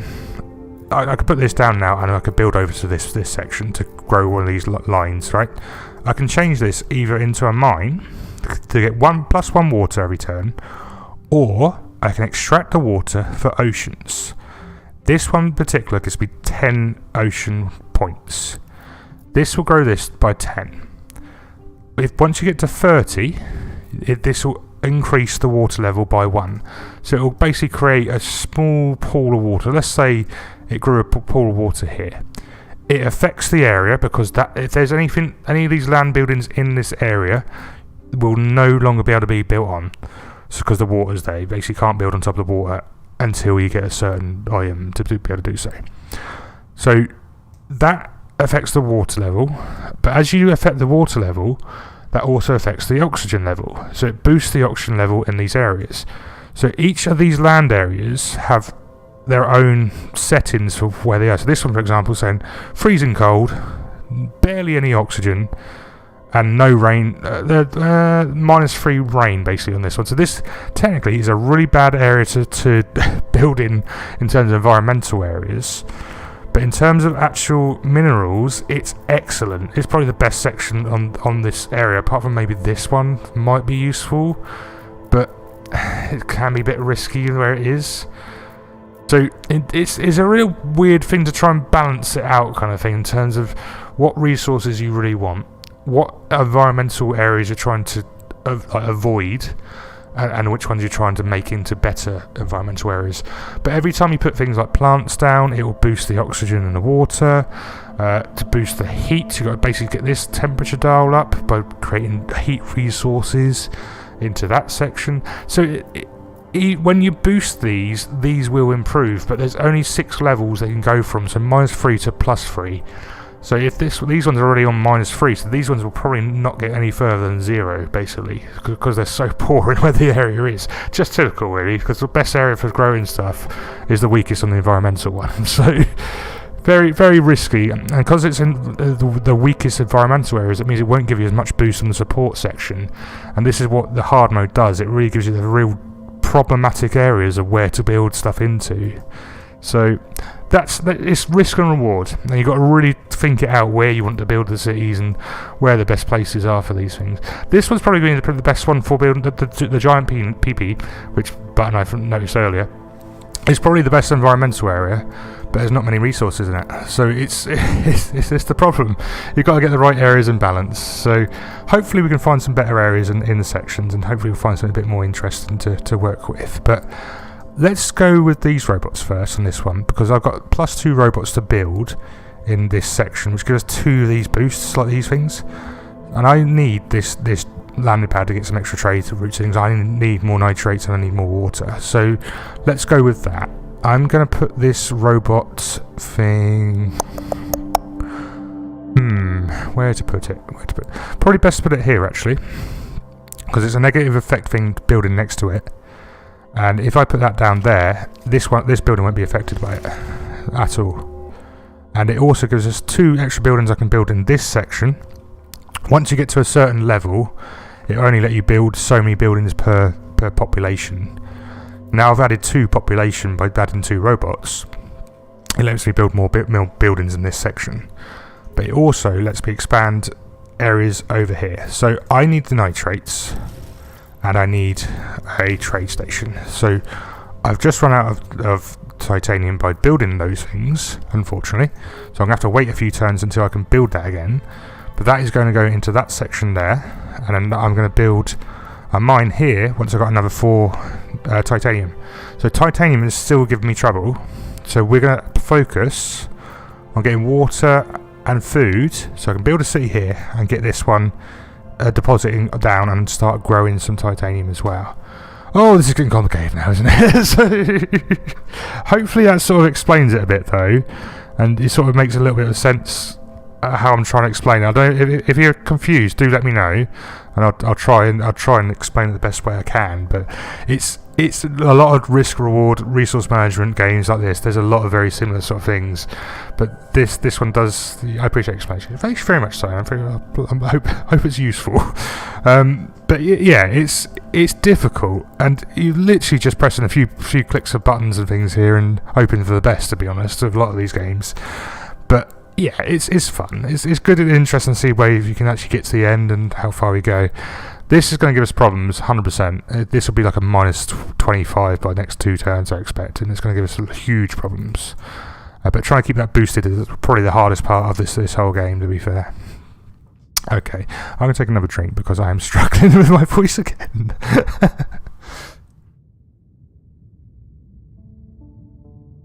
Oh dear, too much talking.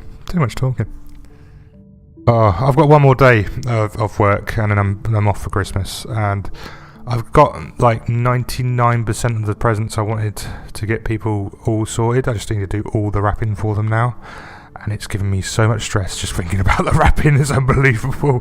I really cannot wrap stuff at all, and I hate it. So oh, not looking forward to it, guys. Not looking forward to it. But once we're out of our way and everyone's done all their presents and stuff, we can just enjoy Christmas for a couple of days, take a couple of days off and just relax. I think we're really looking forward to that. And next week I've got a whole week of doing streams wherever we wanted to, so could be fun. Okay, let's see what we got here. So you can still research a project. So what are we going to research here? We do have 2 new buildings actually, so I'll explain what these are. Rover Exploration Centre. It's got to be built on a planet location, so one of these sections. I could put it here if I wanted to, but I'm not going to. So it gives you basically another Explorer thing for free, but it's stuck in this one position. When will the nerd retire? 5 turns time, but no. You see this here? This basically tells you when they're going to retire. So this is 5 turns you've got with him, and the next person will change over. Every turn you get a new leader, they get new abilities and new options. It's always the choice between 2, and depending on what you choose depends on how things change in the game as well. So it can affect a lot of things, like what buildings appear, what skills you get, and what abilities you get, and things like that. What buildings give you the benefits on these oxygens and things as well. So yeah, it's a lot of random RNG and stuff like that, but it's very difficult to sort of determine the best way to go sometimes, I must admit. A lot of it is just what's going to benefit you now and what's going to benefit you later, and which one you're going to take as the risks. These ones up here, just to explain this as well. So I took the science guy because he gave me the science boost. 1 extra technology is added to each option every time you proposed. That stays with you throughout the whole game. So whatever leader you choose, their special ability stays with you each turn. Even if when you retire, they stay with you.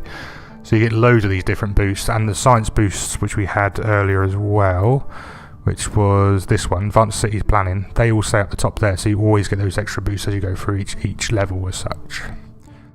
Last time we played, I think you got a leader who got you tons of heat in the atmosphere. It was some kind of industrial, if I remember right. Yeah. There's a factory worker dude who he's like a bit of an Elon Musk like guy, basically. But if Elon Musk was like, no, let's say he worked for BP. I'm sorry. Like on South Park was like, I'm sorry. Let's say this guy works for BP and he just wants to pollute everywhere. But polluting Mars is actually quite a beneficial thing because it changes the landscape and atmosphere and makes it more habitable in the areas. So there's a button you can press to just like give you 5 heat and 5 atmosphere as one of his special boost options, which can be useful if you're pretty close to getting to those levels and want to boost it really quickly. But you've also got the problem that you need to explore and find the next areas, and when you use these buttons, that is a bit of it's an extra boost, but you could have explored that turn and you haven't, which is useful because you can get the like I was saying with this thing here, Rover Exploration Centre. You put this down here and you can then explore every 3 turns from that section. So I was like, I want to go here. Okay, good. But then it goes back to here and it's like, now you've got to explore again. So it cost me 2 turns to get here, for example. The next one will cost me 3 turns. So this was going to be 3 turns to get there. Okay, no worries. But the problem is with those is after you've explored all the areas around it, the next one's going to take you like 8 turns to get to, or 9 turns to get to, or 10 turns to get to, etc, etc. So the problem is with that, it makes it a bit more redundant because it's only good like for a few turns until it's risky and you have to get rid of it. And the cost for it for 8 titanium and 4 tritium makes it a little bit risky doing that. But you can always replace it with one of these buildings afterwards if it gets to the point where, okay, it's not useful anymore, let's just change it over. So it can be useful early on, but after a while it's just pretty pointless, and you already get the exploration things for free anyway, like the satellites and things like that. So there are other options, a way of doing it, but it gives you the option of getting extra boosts pretty quickly, like extra items, extra resources, extra support. So it can be useful. Send all the polluters to Mars for the good of the future. Yes, I agree, Sam. Let's send all the polluting people to Mars to help pollute that planet rather than us. One of the options actually that you get on here is moving all of the pollution from Earth to Mars, which is like, why don't we do that? So just capture all the CO2 and just shove it off to another planet. It's like, that'll work, right? I'm sure. Why don't we just put it all into a space capsule, and then just shove that into the sun, and that would solve that problem, wouldn't it? So I'm sure that would be perfectly fine. Oh dear, this is why I'm not a scientist, I think, to be honest, but you know. Right. What else we got to do here then? Okay, so we've got an extra Explorer to use. I still want to boost this up. I've only got the one trade route. I need to get titanium, so let's go get some extra titanium over here. This one's only going to cost me 4, but it's already starting to go a little bit low on the power already, but we've got to get 2 back anyway, so it's actually only technically cost me 2. So let's go with that one. 3 titanium, 5 silicates. Lovely. Got enough to build a landing pad. Great. Exactly what I wanted. My company actually helps recapture CO2, liquefied it, and then sells it to other companies. Oh, really? Oh, okay. That's kind of interesting. So what do they do with that, like, liquefied CO2? Do they use that for, like, I suppose you could use that for lots of building projects and things, I suppose, couldn't you, and things like that. That's kind of useful, though. That's a nice company to work for, I'm sure, and lots of benefits of being good to the environment, which is always very useful. I like that sort of thing. Our company's actually just committed to being like CO2 negative within the next like 3 to 4 years, which I think is quite a good benefit. But I work for a printer company, and you know there's a lot of CO2 emissions from the whole chain of that thing from start to finish. So as in like the production of the printer in the first place, the movement of it from like most of them are made in Japan and China and stuff like that. They move them over to here via boats to the UK.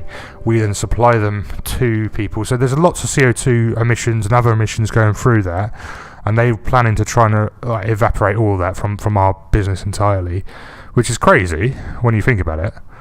But at the same time, great that they're committed to it, but it's also doing and saying 2 different things, that kind of thing. So a lot of companies do just say it, don't they, rather than do, which is kind of annoying. We sell it to Coke, Pepsi, food freezers, etc. That's brilliant idea. I love that. You can also use CO2 to grow marijuana. Okay, there you go. Things I'm learning. So you could because there's of course it's legal in parts of America, isn't it? I think California, I believe, it's one I know that's legalized marijuana. I don't know how many other states have, but I know there's a few that have. But not my thing. But you know, if that's your thing, or whoever thing it is, that's fair play. That's yours. But not for me.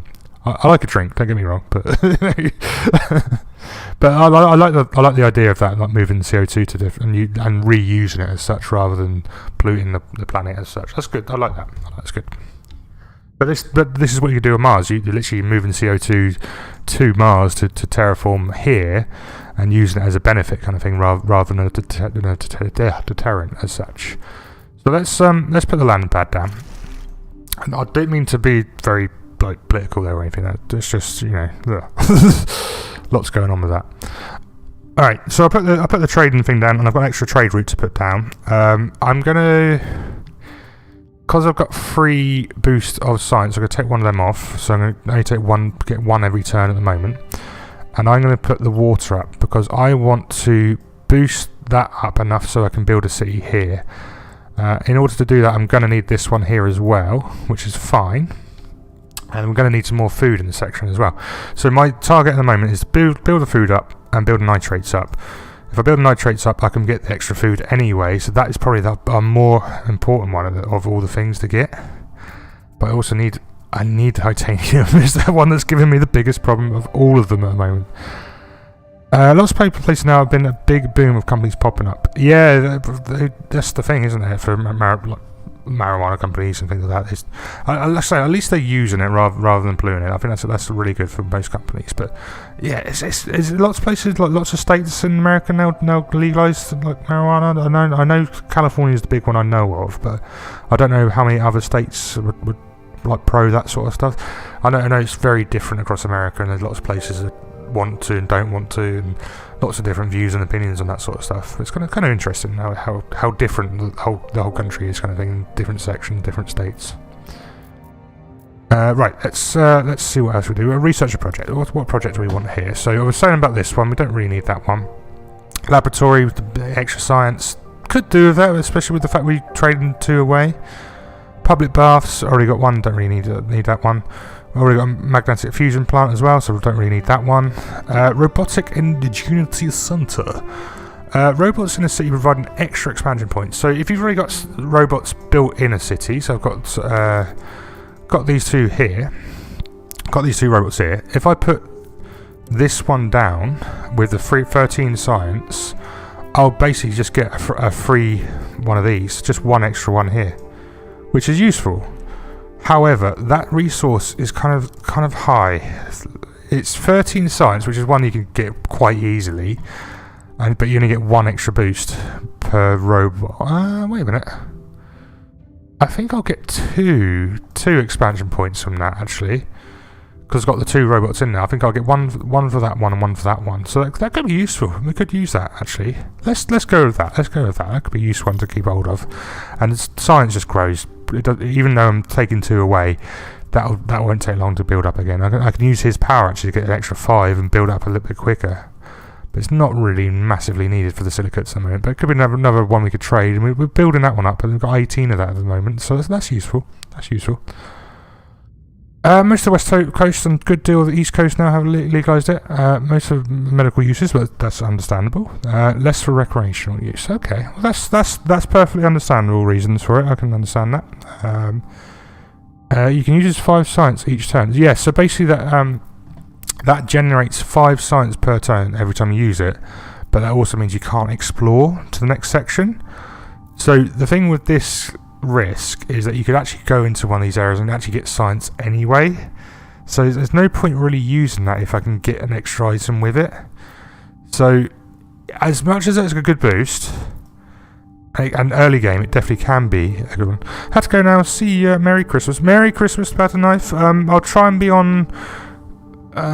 It's just maybe Saturday. I might be on again on streams. I am running out of time a little bit. I'm not going to be about tomorrow night. I'm not going to be about over Christmas Eve and Christmas Day, obviously. I might be back Boxing Day, possibly, depending on how things go. But I'll have plenty of time in between for doing streams and videos and things, so I might try and do some extra. I want to do a video on the like winter levels in video games, and like the best winter levels, so I might try and find some time to do that if I can. But otherwise, who knows, might just be able to stream here and there. I do want to finish Luigi's Mansion as well, so hopefully we can get Luigi Mansion 3, sorry. Hopefully we can get through that and get that done as well. So we'll try and do some things over the next couple of days anyway, and maybe play some Mario Kart as well, as everyone's off now, aren't we? So it should be a bit easier to organise that as well. So maybe do a bit of that over the next week as well. Get everyone playing games together. Be cool. Right, what am I doing, guys? What am I doing? Skipping turn, because I've already done a turn, and yeah, let's do that. Oh no, the one I didn't want. The Martian winters take a heavier toll on our settlers than expected. The low temperatures greatly decrease our citizens' comfort of living. We'll just have to deal with it. Ugh. Just like that, the temperature's gone down even colder in the whole areas of this planet. Negative temperature effects have double the effect on the comfort of living in cities. It's at +0. Let's see what it goes down to now. -3. It's not too bad. I was expecting that to go like double that. So we'll take that. And we've got some new buildings to work with as well. We've got the population builder habitation module, which is the lowest one as possible. We've got the upgraded spaceport, which gives you 2 trade routes rather than 1 trade route. And we've also got a giant heater, which is the first building it's offered me to up my heat boost, +1 heat per turn, but it's got to be put on a planetary location. And we've also got a windmill, which is another way of generating power, but I've already got enough power to be growing at the moment, and we're doing okay with that side. And we've got this funky food factory, which looks like a weird, very weird building. -1 support per turn, but it gives you +1 food per turn, which is nice, and it's pretty low, but it's the support is what I want to keep hold of, and that's the thing I never want to build this building. Even though it gives me a short boost on the food, don't really like this building at all, if I'm honest, in general. So it's one of those you could probably use pretty early on for a couple of turns, and then you will get rid of it. So is it worth the risk of 8 power to build it? Probably not. Heater would be nice. I would agree, Cyan. Again, though, same problem. Power cost 23 would wipe me out completely on the power, and that's the real problem on this sort of section, is building that power. I am desperate for titanium at the moment. If I had titanium, I'd pick that every day of the week to grow that out, but I just don't have it, and that's giving me the problem. However, I think the spaceport might be the route to go here, because I can build that on any extra planet location. I can then get an extra item for free on one of these for trade one in for trading one out. But it just gives us the extra options and resources, and I think that's more valuable to us in this game at the moment than this one. I think I could build this one later on with no problems, but there are other ways of getting the heat up without you having to use one of these. So it's kind of a heater would be nice. If that was half that, I would have taken it. It's just too much resource. It would wipe me out of power, which means I couldn't explore, couldn't remove rocks, and there's just too much risk to it. I'm between the spaceport and the windmills or the population. Really, those three are the ones I'm kind of looking at. Population's good, but no titanium. Habitation module, good. Just gives you one population, lets you build more houses and buildings, and lets you build the population up into extra sections. But it's the lowest version of that building, and we want ones that protect you from radiation rather than nothing, basically, on that one. And the spaceport I can probably build in 3-4 turns in theory, so I think that could be the next one. Newsflash, Gorney ignores cold weather, refuses to give settlers a giant heater. Oh, mate, that is the problem this whole game, because there's just too much options on this one. I get where you're coming from. I do get where you're coming from, but the cold isn't really giving us any real problems, is the thing at the moment. It may do as I expand into further areas. For example, Ferris, I can see straight away, has got an extra snow section on it, so that's going to give us some problems.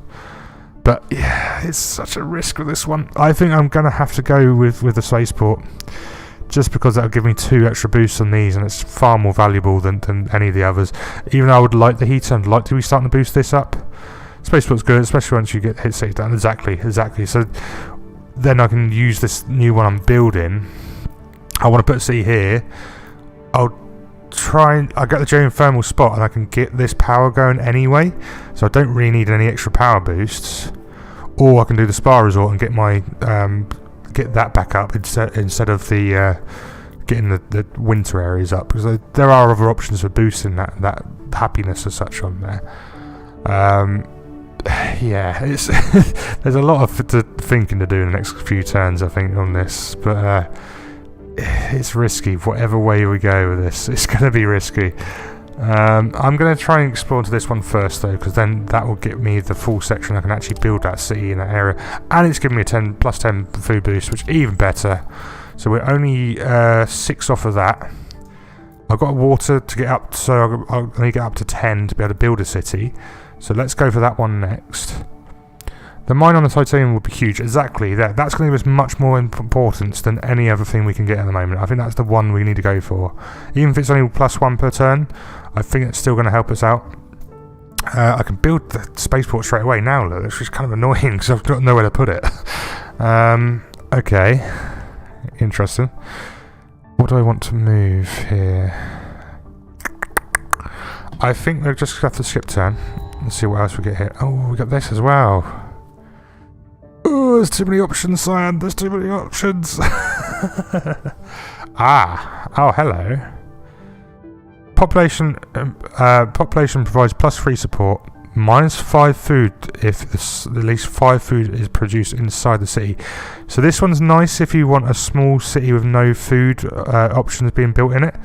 But if you've got more than 5 food, you're actually not going to get any benefit out of it. It'll just remove it for you. So it's quite a good population booster, but it's not good for if you want growing food. So it's one of those you want to put in a city where you've got no food whatsoever to get the real benefits of this restaurant district. The other one that's useful here, well actually two. This one's useful for research development, but we've already got 5 projects on the go anyway, so it's not too much of a worry at the moment. So maybe later game this will be more useful. This one, the university, adjacent science buildings produce +1 science per turn. So I could move, like I was saying earlier, I can move these two. If I move this one here, I could then put the science university building there and then get an extra +2 science of those 2 buildings without having to do very much in the way of expansion. I've got the silicates pretty much there already. I'm not far off of it. Or you wipe out the use, but there's not too much other uses for silicates other than building these sort of buildings. I think this is the way we go with this one personally at the moment.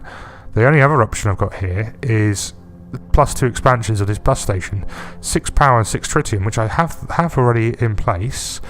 It gives me 2 extra areas to move into, and it also reduces the negative effects by the support per turn for district land. So like as you expand further, people start hating you for making them go further.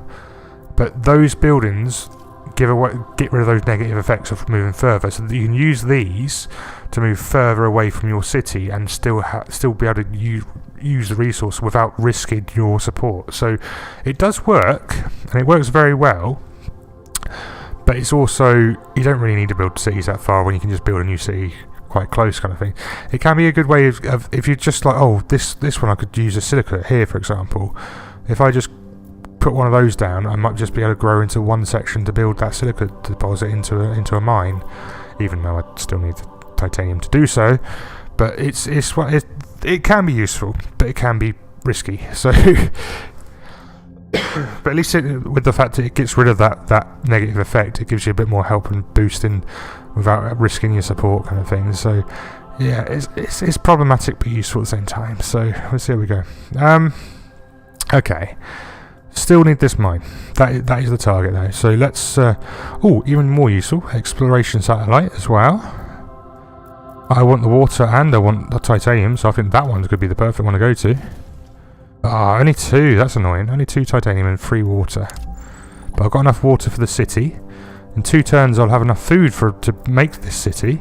So we can then build onto this section. Lovely.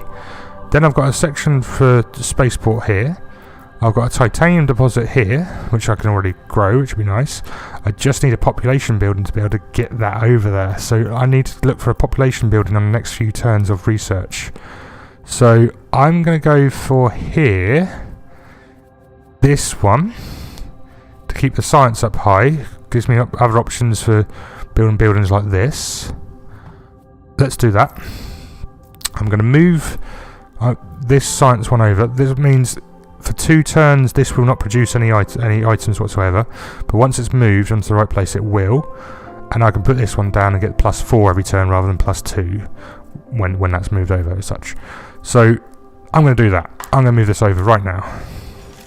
Nice. That's relocating. Takes 2 turns to do, and then I'll put that next to it to grow the boost to get extra science. So that gives us other options while we explore what we actually want to go for. There we go. How we doing, Cyan? Are you still with me at the moment? Is it still working? Is it still going through? Hope so. Hope it's okay. Hope it's okay. And then the only thing we've got to worry about then after that is nitrates deposits like this one, which I can build. I'm not going to until I can build the titanium deposit. It is indeed. Good, thank you.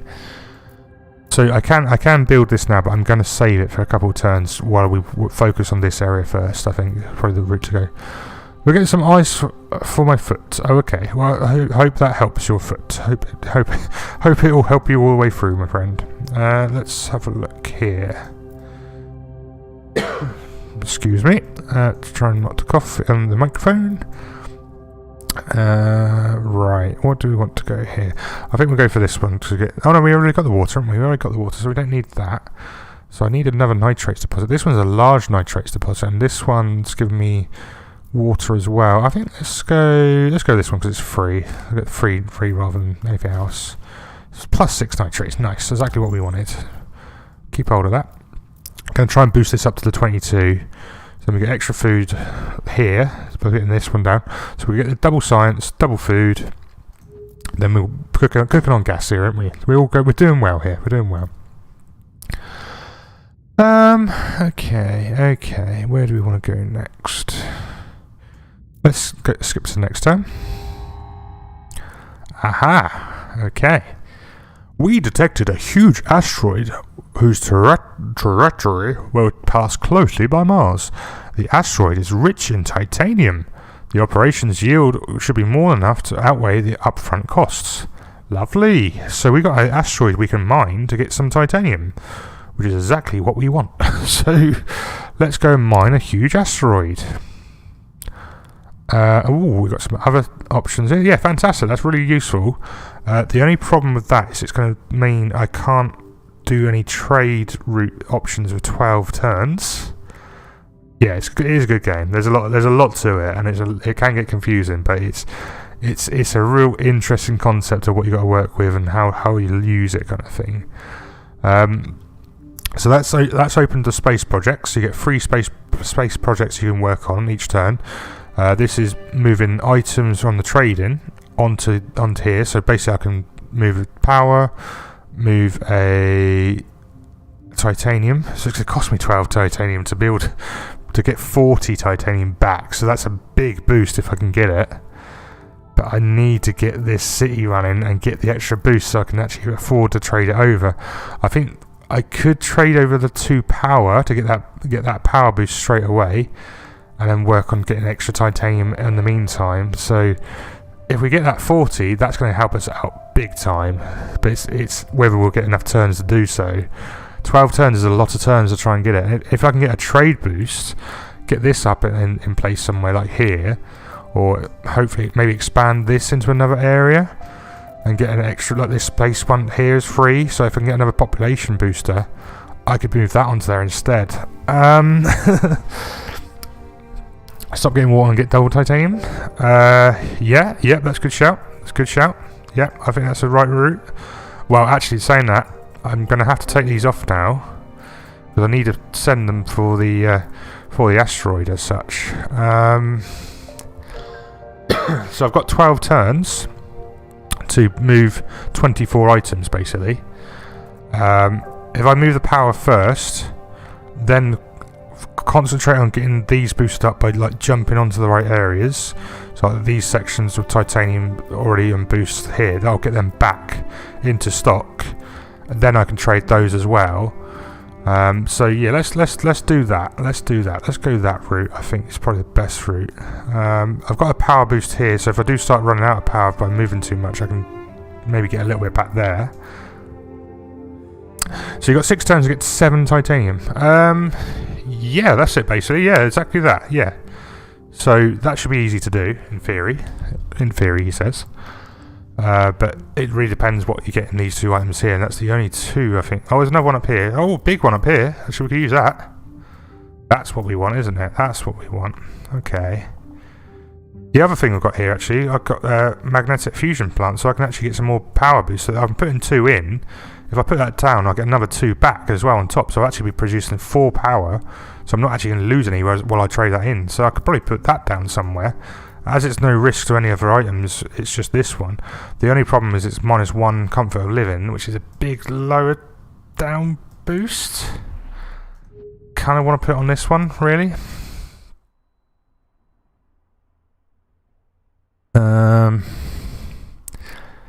Yeah, the problem is risk of where to put it.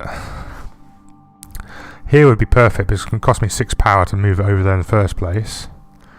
I think I might have to do that. I think I might have to put it over here. I think that might be my only option, to be honest.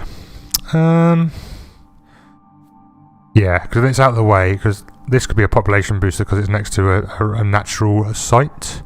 These natural sites give you like a plus +2 extra when you've got a population building next to it, so it's worth keeping hold of these areas for those population builders. And I don't want anything next to this because it gives you a negative effect if you sat next to it. So I think here is the perfect place to put this, but to get it out of the way of these negative effect items. But it's a cost of 6 power. I don't know where I can I've got enough to afford it. And I've got to consider I'm putting 12 into this as well. It'd be fine. You make that energy back in 3 turns. This is true. This is true. Let's go with it. Let's go with it. Only -4 on that as well. It's not giving us too much of a problem because we've already got the radiation protection. It's not giving us much of a problem on this comfort of living issues on this planet. We're getting +3 anyway. It's still getting the radiation protection +4. So even with that -1 from the fusion plant, it's still fine on the comfort of living. So it's not a risk actually on this particular one. But if I put that down on this one, it would give us like -6 effects on anything next to it, and probably -4 effects on everything on this. So it's kind of annoying. It's going to give you minuses on this whenever they go lower. So risky, very risky. Okay, but at least power's covered, so I can put as many of those in there now. Not really worry about it because I'm still making power. It means I can still explore with no real negative effect on those. So I have no problem moving to these items now. 5 each time is kind of risky. 5 over here as well, but this is the biggest one. And we get water and silicates back as well. And with the silicates, I can build this turn rather than having to wait next turn, which isn't really too much of a problem either way. I need nitrates to get the food boost, so definitely need this one. But it's only going to give me up to like 3 or 4, I think. And if I can get titanium boosts, I can then get this one afterwards, so then I can start getting nitrates boosted as well. So then we should be nearly on case of having every single one with at least one resource going into it. So it's looking good. It is looking good. Hopefully we can get on the right route here. I think... I'm thinking, he says... This one I'm liking because of the big boost of the titanium. Then it's already in stock, ready to put into this. But then I'm like, do I want to buy this nitrates as well? So,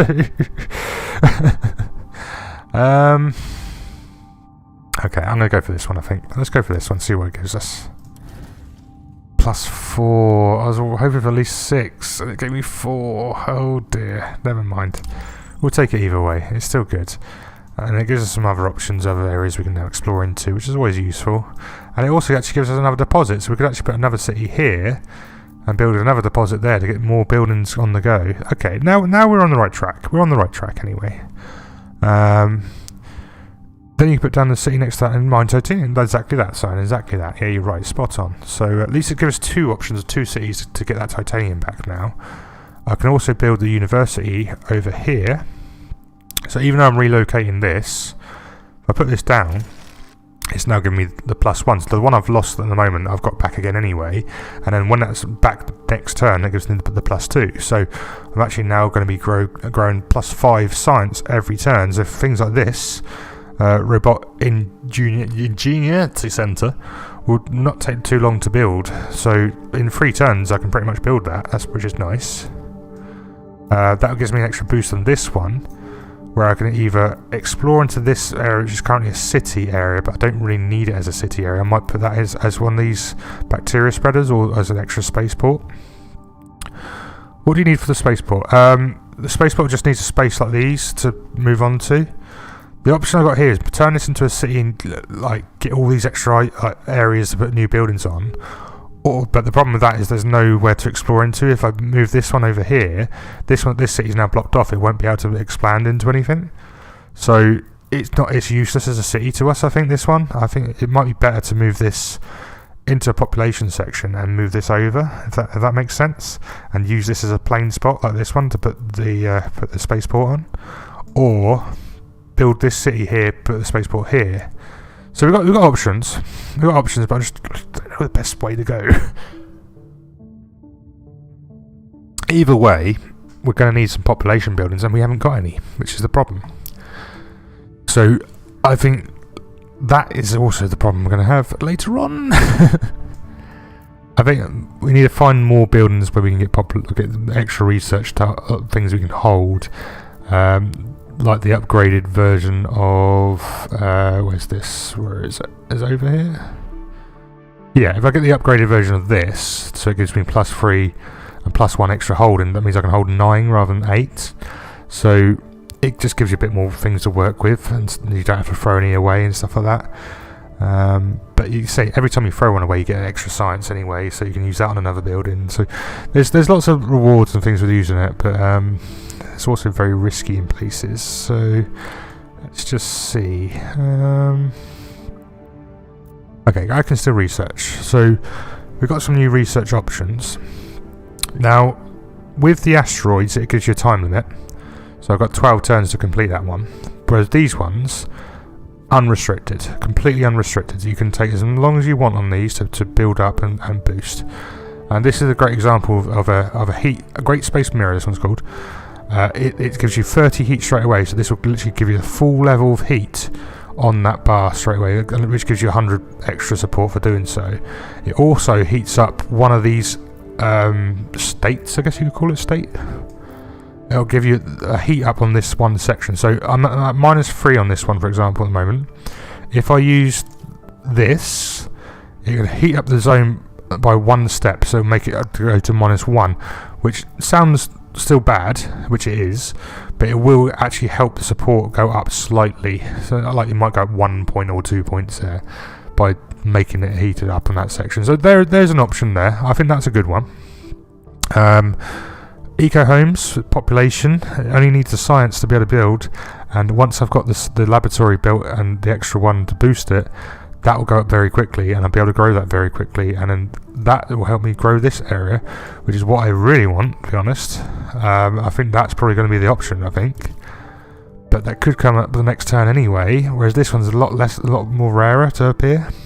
I can use that for a city, yep. But you build the city first, then put the population bit. Oh, there's lots of nice options in here, actually. Hey, look at this. We've got you got an extra titanium deposit. Oh, even better. Nice. So that means I don't even need to expand it. I can actually get a titanium deposit already. So once I build the city, this will take, I believe, 4 power and 4 titanium to build a titanium mine on its own. Oh, this is perfect. This is perfect. And I've got an extra science building here as well. So if I put a science producing building on this one, it gives me an extra +1 science too. So we're cooking on gas with this one here. The only problem is it's on a plain area, well, a crater area, sorry, which is giving us negative effects for building there, but it does give us a little bit of radiation protection, so it shouldn't be too much of a problem. All these negative effects, look, on here, it's really -3, -4, just because of the environment we're in. It's really not helping us, but it's such a perfect one for resources that I really want this place. It's such a risk, Okay. I just want to check there's nowhere else that would be useful. What's this here? Nitrates mine. Okay. Another crater as well, so it's only -2 radiation protection though. So, whereas these ones give you 4, I believe. Yeah, 4 lava tubes. So lava tubes are ones you want to really aim for and go for, but it's just the resources next to them are normally rubbish. But this one's actually not been too bad. We've got the nitrates and the silicates there and the extra space. So if you take the mirrors, you could raise the temperature on that region to remove some of the negative effects. Exactly that, yes, exactly that. So it would go up by 1, remove it slightly, but as you move the level up, that will also move that up a level. So technically, I could probably move this up 2 levels, up to -1. -1, which would help this section completely. And then if I boost that up another 2 levels, I could get that up to +1. But there could be other items I could put down to improve the area again to make it even more hotter, kind of thing. Level 3 heat, it doesn't like affect you at all, kind of thing. Every heat is a benefit, kind of thing. There is no negative effect as such on it. It can't be too hot, kind of thing. It's always like the best thing you can do there is heat up the section to improve your population's comfort. But yeah, there's no negative effects on heat at all, which is nice. There's no real negative effects on any of these, other than maybe water, which it can like erode like cities and things like that once you get it to a high enough level. But there's ways to prevent that from happening as well. So you can literally flood populations accidentally if you do this incorrectly. So don't do that. That can ruin your whole game if you do that as well. But luckily, there's always a undo button on here, which does help you a lot on this game. If you can do one turn as a reaver every so often, kind of thing. So, okay, let's see, research project. Let's what do you reckon, Simon? Do we go heat or do we go for the population? I think heat would be the good one. Let's just talk through these other buildings right here. Orbital farming gives you +2 food, but it's a science project you've got to build into, and costs you water and tritium, which I couldn't afford easily. Waters only have a real risk at the moment, but it's not too much of a problem to build that. A 7's pretty weak, pretty cheap for what it's offering, but I've already got enough food and I've got the other options on that with this if I grow this item here, so I'm not too fussed about this one. +1 power per turn for every 3 mines owned by this city. I've got no cities with 3 mines, so it's pretty not very useful at the moment, but if I did have a bigger expanded area with lots of mines attached to it, that would be even more useful and just give you a free boost on the power, which is quite a good extra thing. I'd say heat if pop buildings are easy to get. I think yeah, but again, it's still RNG the whole way, whether this will appear again or another population type building like the igloos or things like that will appear. This one is one of the newer items, actually, newer buildings. This has come in the last update. Every rover exploration centre owned by this city recharges 1 turn faster, which is useful, but it takes a building away from you as such, so you're losing 1 space for something you don't really need as such. The rover exploration ones are the ones I've just shown, like they can explore into different areas for free, but it costs like 3 turns, 4 turns, and 5 turns as further you go. So again, quite good if you can get them in early enough, but this one isn't going to help me whatsoever at this moment because I don't have any rover exploration centres in place. So that's out. I'm taking off because I don't have any mines. It's between these two, I think, personally, but I think we'll go for heat. I think you're right. The mirrors will be useful. The only thing, it's going to take us a bit of time to put the trading routes into that because it's going to take like 2. I've only got 2 trade routes, and this is 23 items I've got to put in them there. And now I've used the silicates on some of the turns as well, but I've still got the 1 boost in there, so I could probably, it took me 20 odd turns to put it in, but I reckon I could get that done pretty quickly, and I could keep hold of it for ages. It doesn't expire, so I'm going to go for the heat mirrors. It's going to take some while to get there, but once we've got this sorted, we can then plough all our trade routes into this and boost up the silicates in the meantime. So it shouldn't take too long to do, but it's one of those you've really got to like concentrate on it to be able to get it done. And by that time, you get under risk of this getting too low, kind of thing. That's where it starts getting a bit painful. But let's go from there and see what we can do. That's that turn done. Very important turn, that one though, wasn't it? So, right, we're building the city next turn. Let's see what we can do. Oh, bioengineering progress has improved. Scientists are making progress on adapting life to Martian conditions through bioengineering. They have been experimenting with different genetic variations and now present you with their 2 most promising candidates. Which of these life forms should they create? We've got the first plant spreader, which literally says, can spread plants on a planet location. Expensive at 26 nitrates. Tundra forest is one of the ones you can spread. It's got to be in a 1 rainfall location as a minimum requirement. Rainfall comes up every time you level up the ocean level. 1 ocean level equals 1 rainfall level in some of the areas. You won't be able to do it if you don't have rainfall in these sections. So for example, this one's got -3. I will never be able to put a plant here, I expect, until it gets to like level 1 or 2. So risky. I don't think I've got anywhere. This one could probably be a quite quick plant life one because it's on 0 at the moment. If I grow the water up 1 level, it'll go +1, and then I'd be able to grow the plant into that section over here. Sorry. So I could do it, but it's not really going to help me this early. It's far too early. This plant life's coming through. I need to work on oceans and things before I can get the plant spreaders. Really high helpful things for the boosts on these things, but it's too much too quickly, and I need to worry about that later on. I think bacteria for now is spot on. Yeah, so bacteria is really useful for lots of reasons. This one, minimum requirements -2 temperature. There's not many that don't have more. There's a couple that have -3, but most of the others should be fine for this requirement as such. I'll need a spreader of the bacteria. I've got one already in place, but this will give me 1 atmosphere per turn and 1 oxygen per turn, so it's actually pretty decent in terms of what boost it gives me. Give me 2 different boosts, so I'm definitely going for this. We need to find a space to put this bacteria spreader down. If you get the heat up, you can put it everywhere. Exactly that. So it's working on this, working on that, doing this. There's so much going on here, isn't there? It's so busy, this game, but it's which one do I do next? What do I do? Is this one worth the risk? Is this one worth the next move? This is the problem with this whole game. It's resource management games in general. It's like, which resource do I do next? Oh my god, which one do I want to keep hold of? Which one do I want to store? And what do I go? Where do I go from there? So very, very risky, if I say. How did we do the population booster?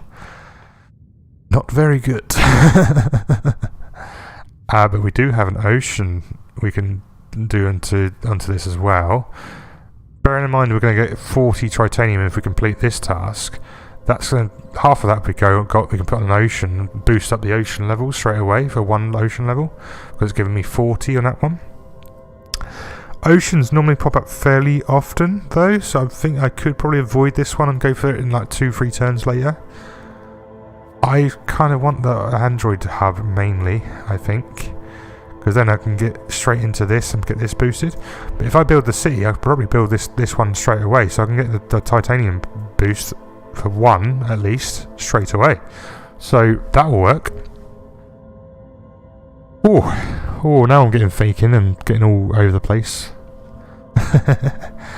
I think I'm going to go for this. I think it's the only option I can really say, yes, I need this one. The problem is power. I'm going to get rid of this one and this one, so it's going to cost me 6. That's fine, we can do it. I think that's fine. Let's found the sea. I'm going to found the sea. Ooh, -4. This is what I was meaning about the environment area being awful for this section. I'm going to put as least population buildings on this one as possible at the moment, because it's going to give me so many negative effects. It's just going to harm me too much, kind of thing. But the thing with this though, because we've got this public baths we can put next to it, it would get rid of all those negative effects, because it would basically boost it by 4. So you'd be back to 0 on the negative effects, but you've got to be stuck next to this section, which is why this one's quite a good area to put this HQ into, because then you can put the buildings next to it as such. Perfect home for androids. Exactly that, my friend. You've got to put at least 1 headquarters down for every city you put your place through, but you're right, this could be a really good place just for androids and robots. But I don't unfortunately have any at the moment, other than this one to boost the ones we've already got. So I'm going to go with this for now. I'm going to get rid of this one, and I'm going to get rid of this one, and we're going to build this straight away. This is risky because I'm taking so much power to get there, but I need that boost of titanium. That's the one that's really hurting me at the moment. And actually with that, what I could do, get rid of one of those and put the titanium I'm getting every turn into that. That'll give me the boost of 40 titanium, which is probably much more important than anything else I'm doing at the moment. So there you go. So that's the high titanium colony. I like the name they've given me for that one. That's very good. Exactly what we want. So I like that it's given. You can rename them, I believe. I think you can. You can rename them there if you want to. But I think that's a perfect name for a city, don't you? Let's have a look here then. What else we got here? So what I could do, I could take this nitrates deposit as well, but that'll leave me just the +1 titanium each turn. but then that will give me the help to get the food, which will help me build more cities by having more food every turn. I'll get in +4, no sorry, plus 2 or +4. What will that give me? Yeah, +4. It'll give me +4 every turn for that one, rather than that. But I need 22 nitrates to be able to do it. That will give me a nitrates boost, but I'm going to cost me titanium to do so. I'm only taking 1 power now rather than 2, so that I'm actually getting 3 power back every turn, which gives me enough to at least explore one area every time. Because I've put the city down though, that means I can actually explore into these ones for a little slightly less per cost, because it's closer to a city building. I can get things like the heat boost here for giving me a slight increase on this. Atmosphere's already building very well so far. It's got up 13 points of 60. It's going to take me 24 turns to get to the next level, but it's fine. We can work with that. What I would like to get is a city here as well, because there's a big nitrates section here, or food section if I wanted food instead, and also the black sand here. I want to harvest the black sand, because when you harvest it gives you a free section, but putting black sand down on places like this, you can get a bigger boost on heat and atmosphere there, so it'll give us a huge boost all over the place on this section. There we go. Okay, I think we're actually getting close to what I need to be ending the stream in the next 5-10 minutes or so. But we've had a good session here, Cyan. I think we've done all right with this. For only a small playthrough of the game so far. Normally I'll be a lot further through by this section, and I can probably finish it by within a half hour. But I've actually really enjoyed sitting here and explaining it, and just why I've really enjoyed this game this year and why it's been such fun to play. I really do like resource management games like this, and this is quite a unique one, the way it's all set up, and the fact you just move around the globe and do what you want, and the way it's set up, the little bits of classic space music in the background, the designs of the characters. It's such a well done game. I really do enjoy it. I think it's really good fun, and this is why I don't mind doing these sessions on these sort of games and trying to explain it more, and hopefully people will enjoy it when they play it as well if they pick it up. But yeah, it's been really good, really fun. I will save this now. Oh, not spill your drink everywhere, Jack. That'd be silly, wouldn't it? Oh, lucky enough didn't go too far. No, that's a wire. It's gone spill. Oh, noops. 1 sec. Yep, that's spilled everywhere. 1 sec.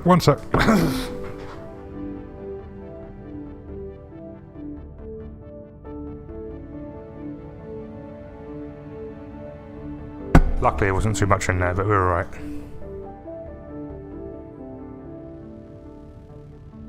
Look, I should sell video games for a living, shouldn't I? I'll pick this up. Oh, what a Wally! Spilling your drink, and it's Coke as well. Hey, your CO2 may have already powered my Coke supply here, Cyan. You know.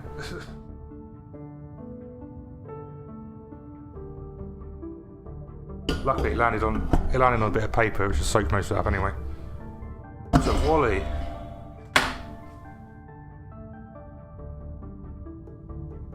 So well up to that point. Go that far, I suppose it doesn't.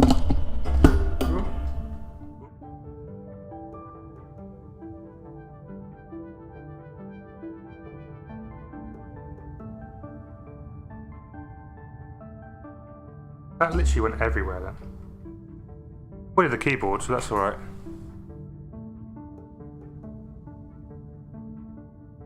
And avoided the microphone, which is more important.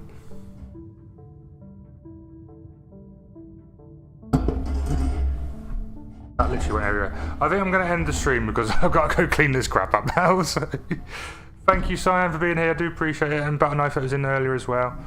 And who else was in? I can't remember who it was. Oh, it was Dan. Dan was in earlier, wasn't he? Yeah. Where's the chat? Oh, no, zoom in, Jack. I didn't mean to do that. Ground Tech was the one who was in earlier. So thank you for being here, guys. Oh yeah, and what they've done on the zoom in, they've got little extra areas on this section here. These are all the people that support the game. They've all got their own names, in the levels and such. So all the Da Vinci and stuff like that, they're all actual people who supported the game, which is nice. Nice way to sort of show off supporters as such.